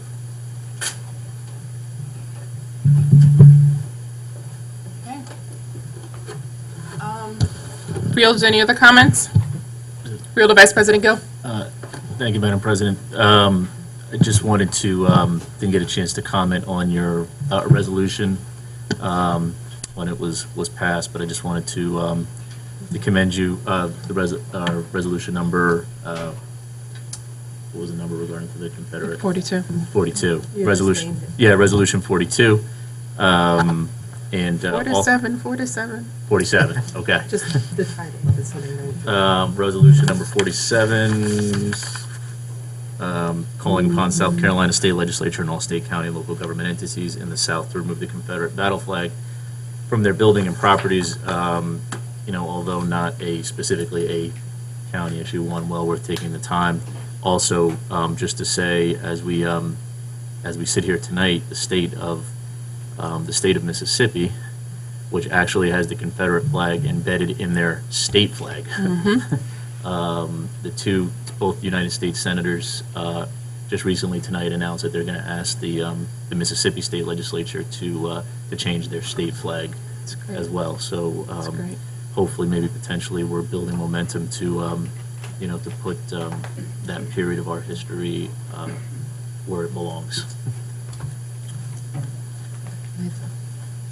Freeholder Siebold? Thank you. I'd like to commend President Timberlake for introducing that resolution, and it does have an effect on Essex County because Annan Flag Company, which is located in Verona, right here in Essex County, announced today that it will no longer manufacture the Confederate flags, which it's been doing. So we do have a direct connection, and I'm very happy that you introduced that resolution and it was passed. So thank you. Thank you. I'm happy it was, of course, by acclamation, as I knew it would be. Yes, it was by acclamation. But Freeholder Richardson? Through you, Madam Chair, I also want to echo those sentiments. I wanted to say something earlier, but I'm glad I get an opportunity now to also commend you for that very, very, very powerful and meaningful resolution. Right. It was just one thing that was left out, and that it gets lost a lot of times when you talk about that Confederate flag. You talk about the racism, the hurtfulness of it, and all of the negative things that it represents to so many people. But you have to remember that is a flag of treason. Right. These people were traitors to the country. They fought against the country. They were traitors. They committed an act of treason. Absolutely. It gets lost. Mm-hmm. So that flag, it's time for the flag to get lost as well. Absolutely. Freeholders, any other comments? Motion to adjourn? Wait. Can I make one comment? Would you allow me? We'll allow it. Madam President, you're so gracious to allow me, the clerk, to make a comment. Thank you. And that is family pride, standing here. He's the most working person. This is an additional to his full-time job as a social worker for the county, but this is his part-time job because he has 2 daughters in college. But what I'm most proud of, that's my cousin, Jonathan Reed, just graduated with his master's, working 2 jobs and taking care of two or 3 kids from Montclair State University. All right. That's wonderful. Awesome. And I also need to commend our very own Gary, who Thank you. submerged himself in creating that resolution along, he and I together. So thank you to Gary. Motion to adjourn? So moved.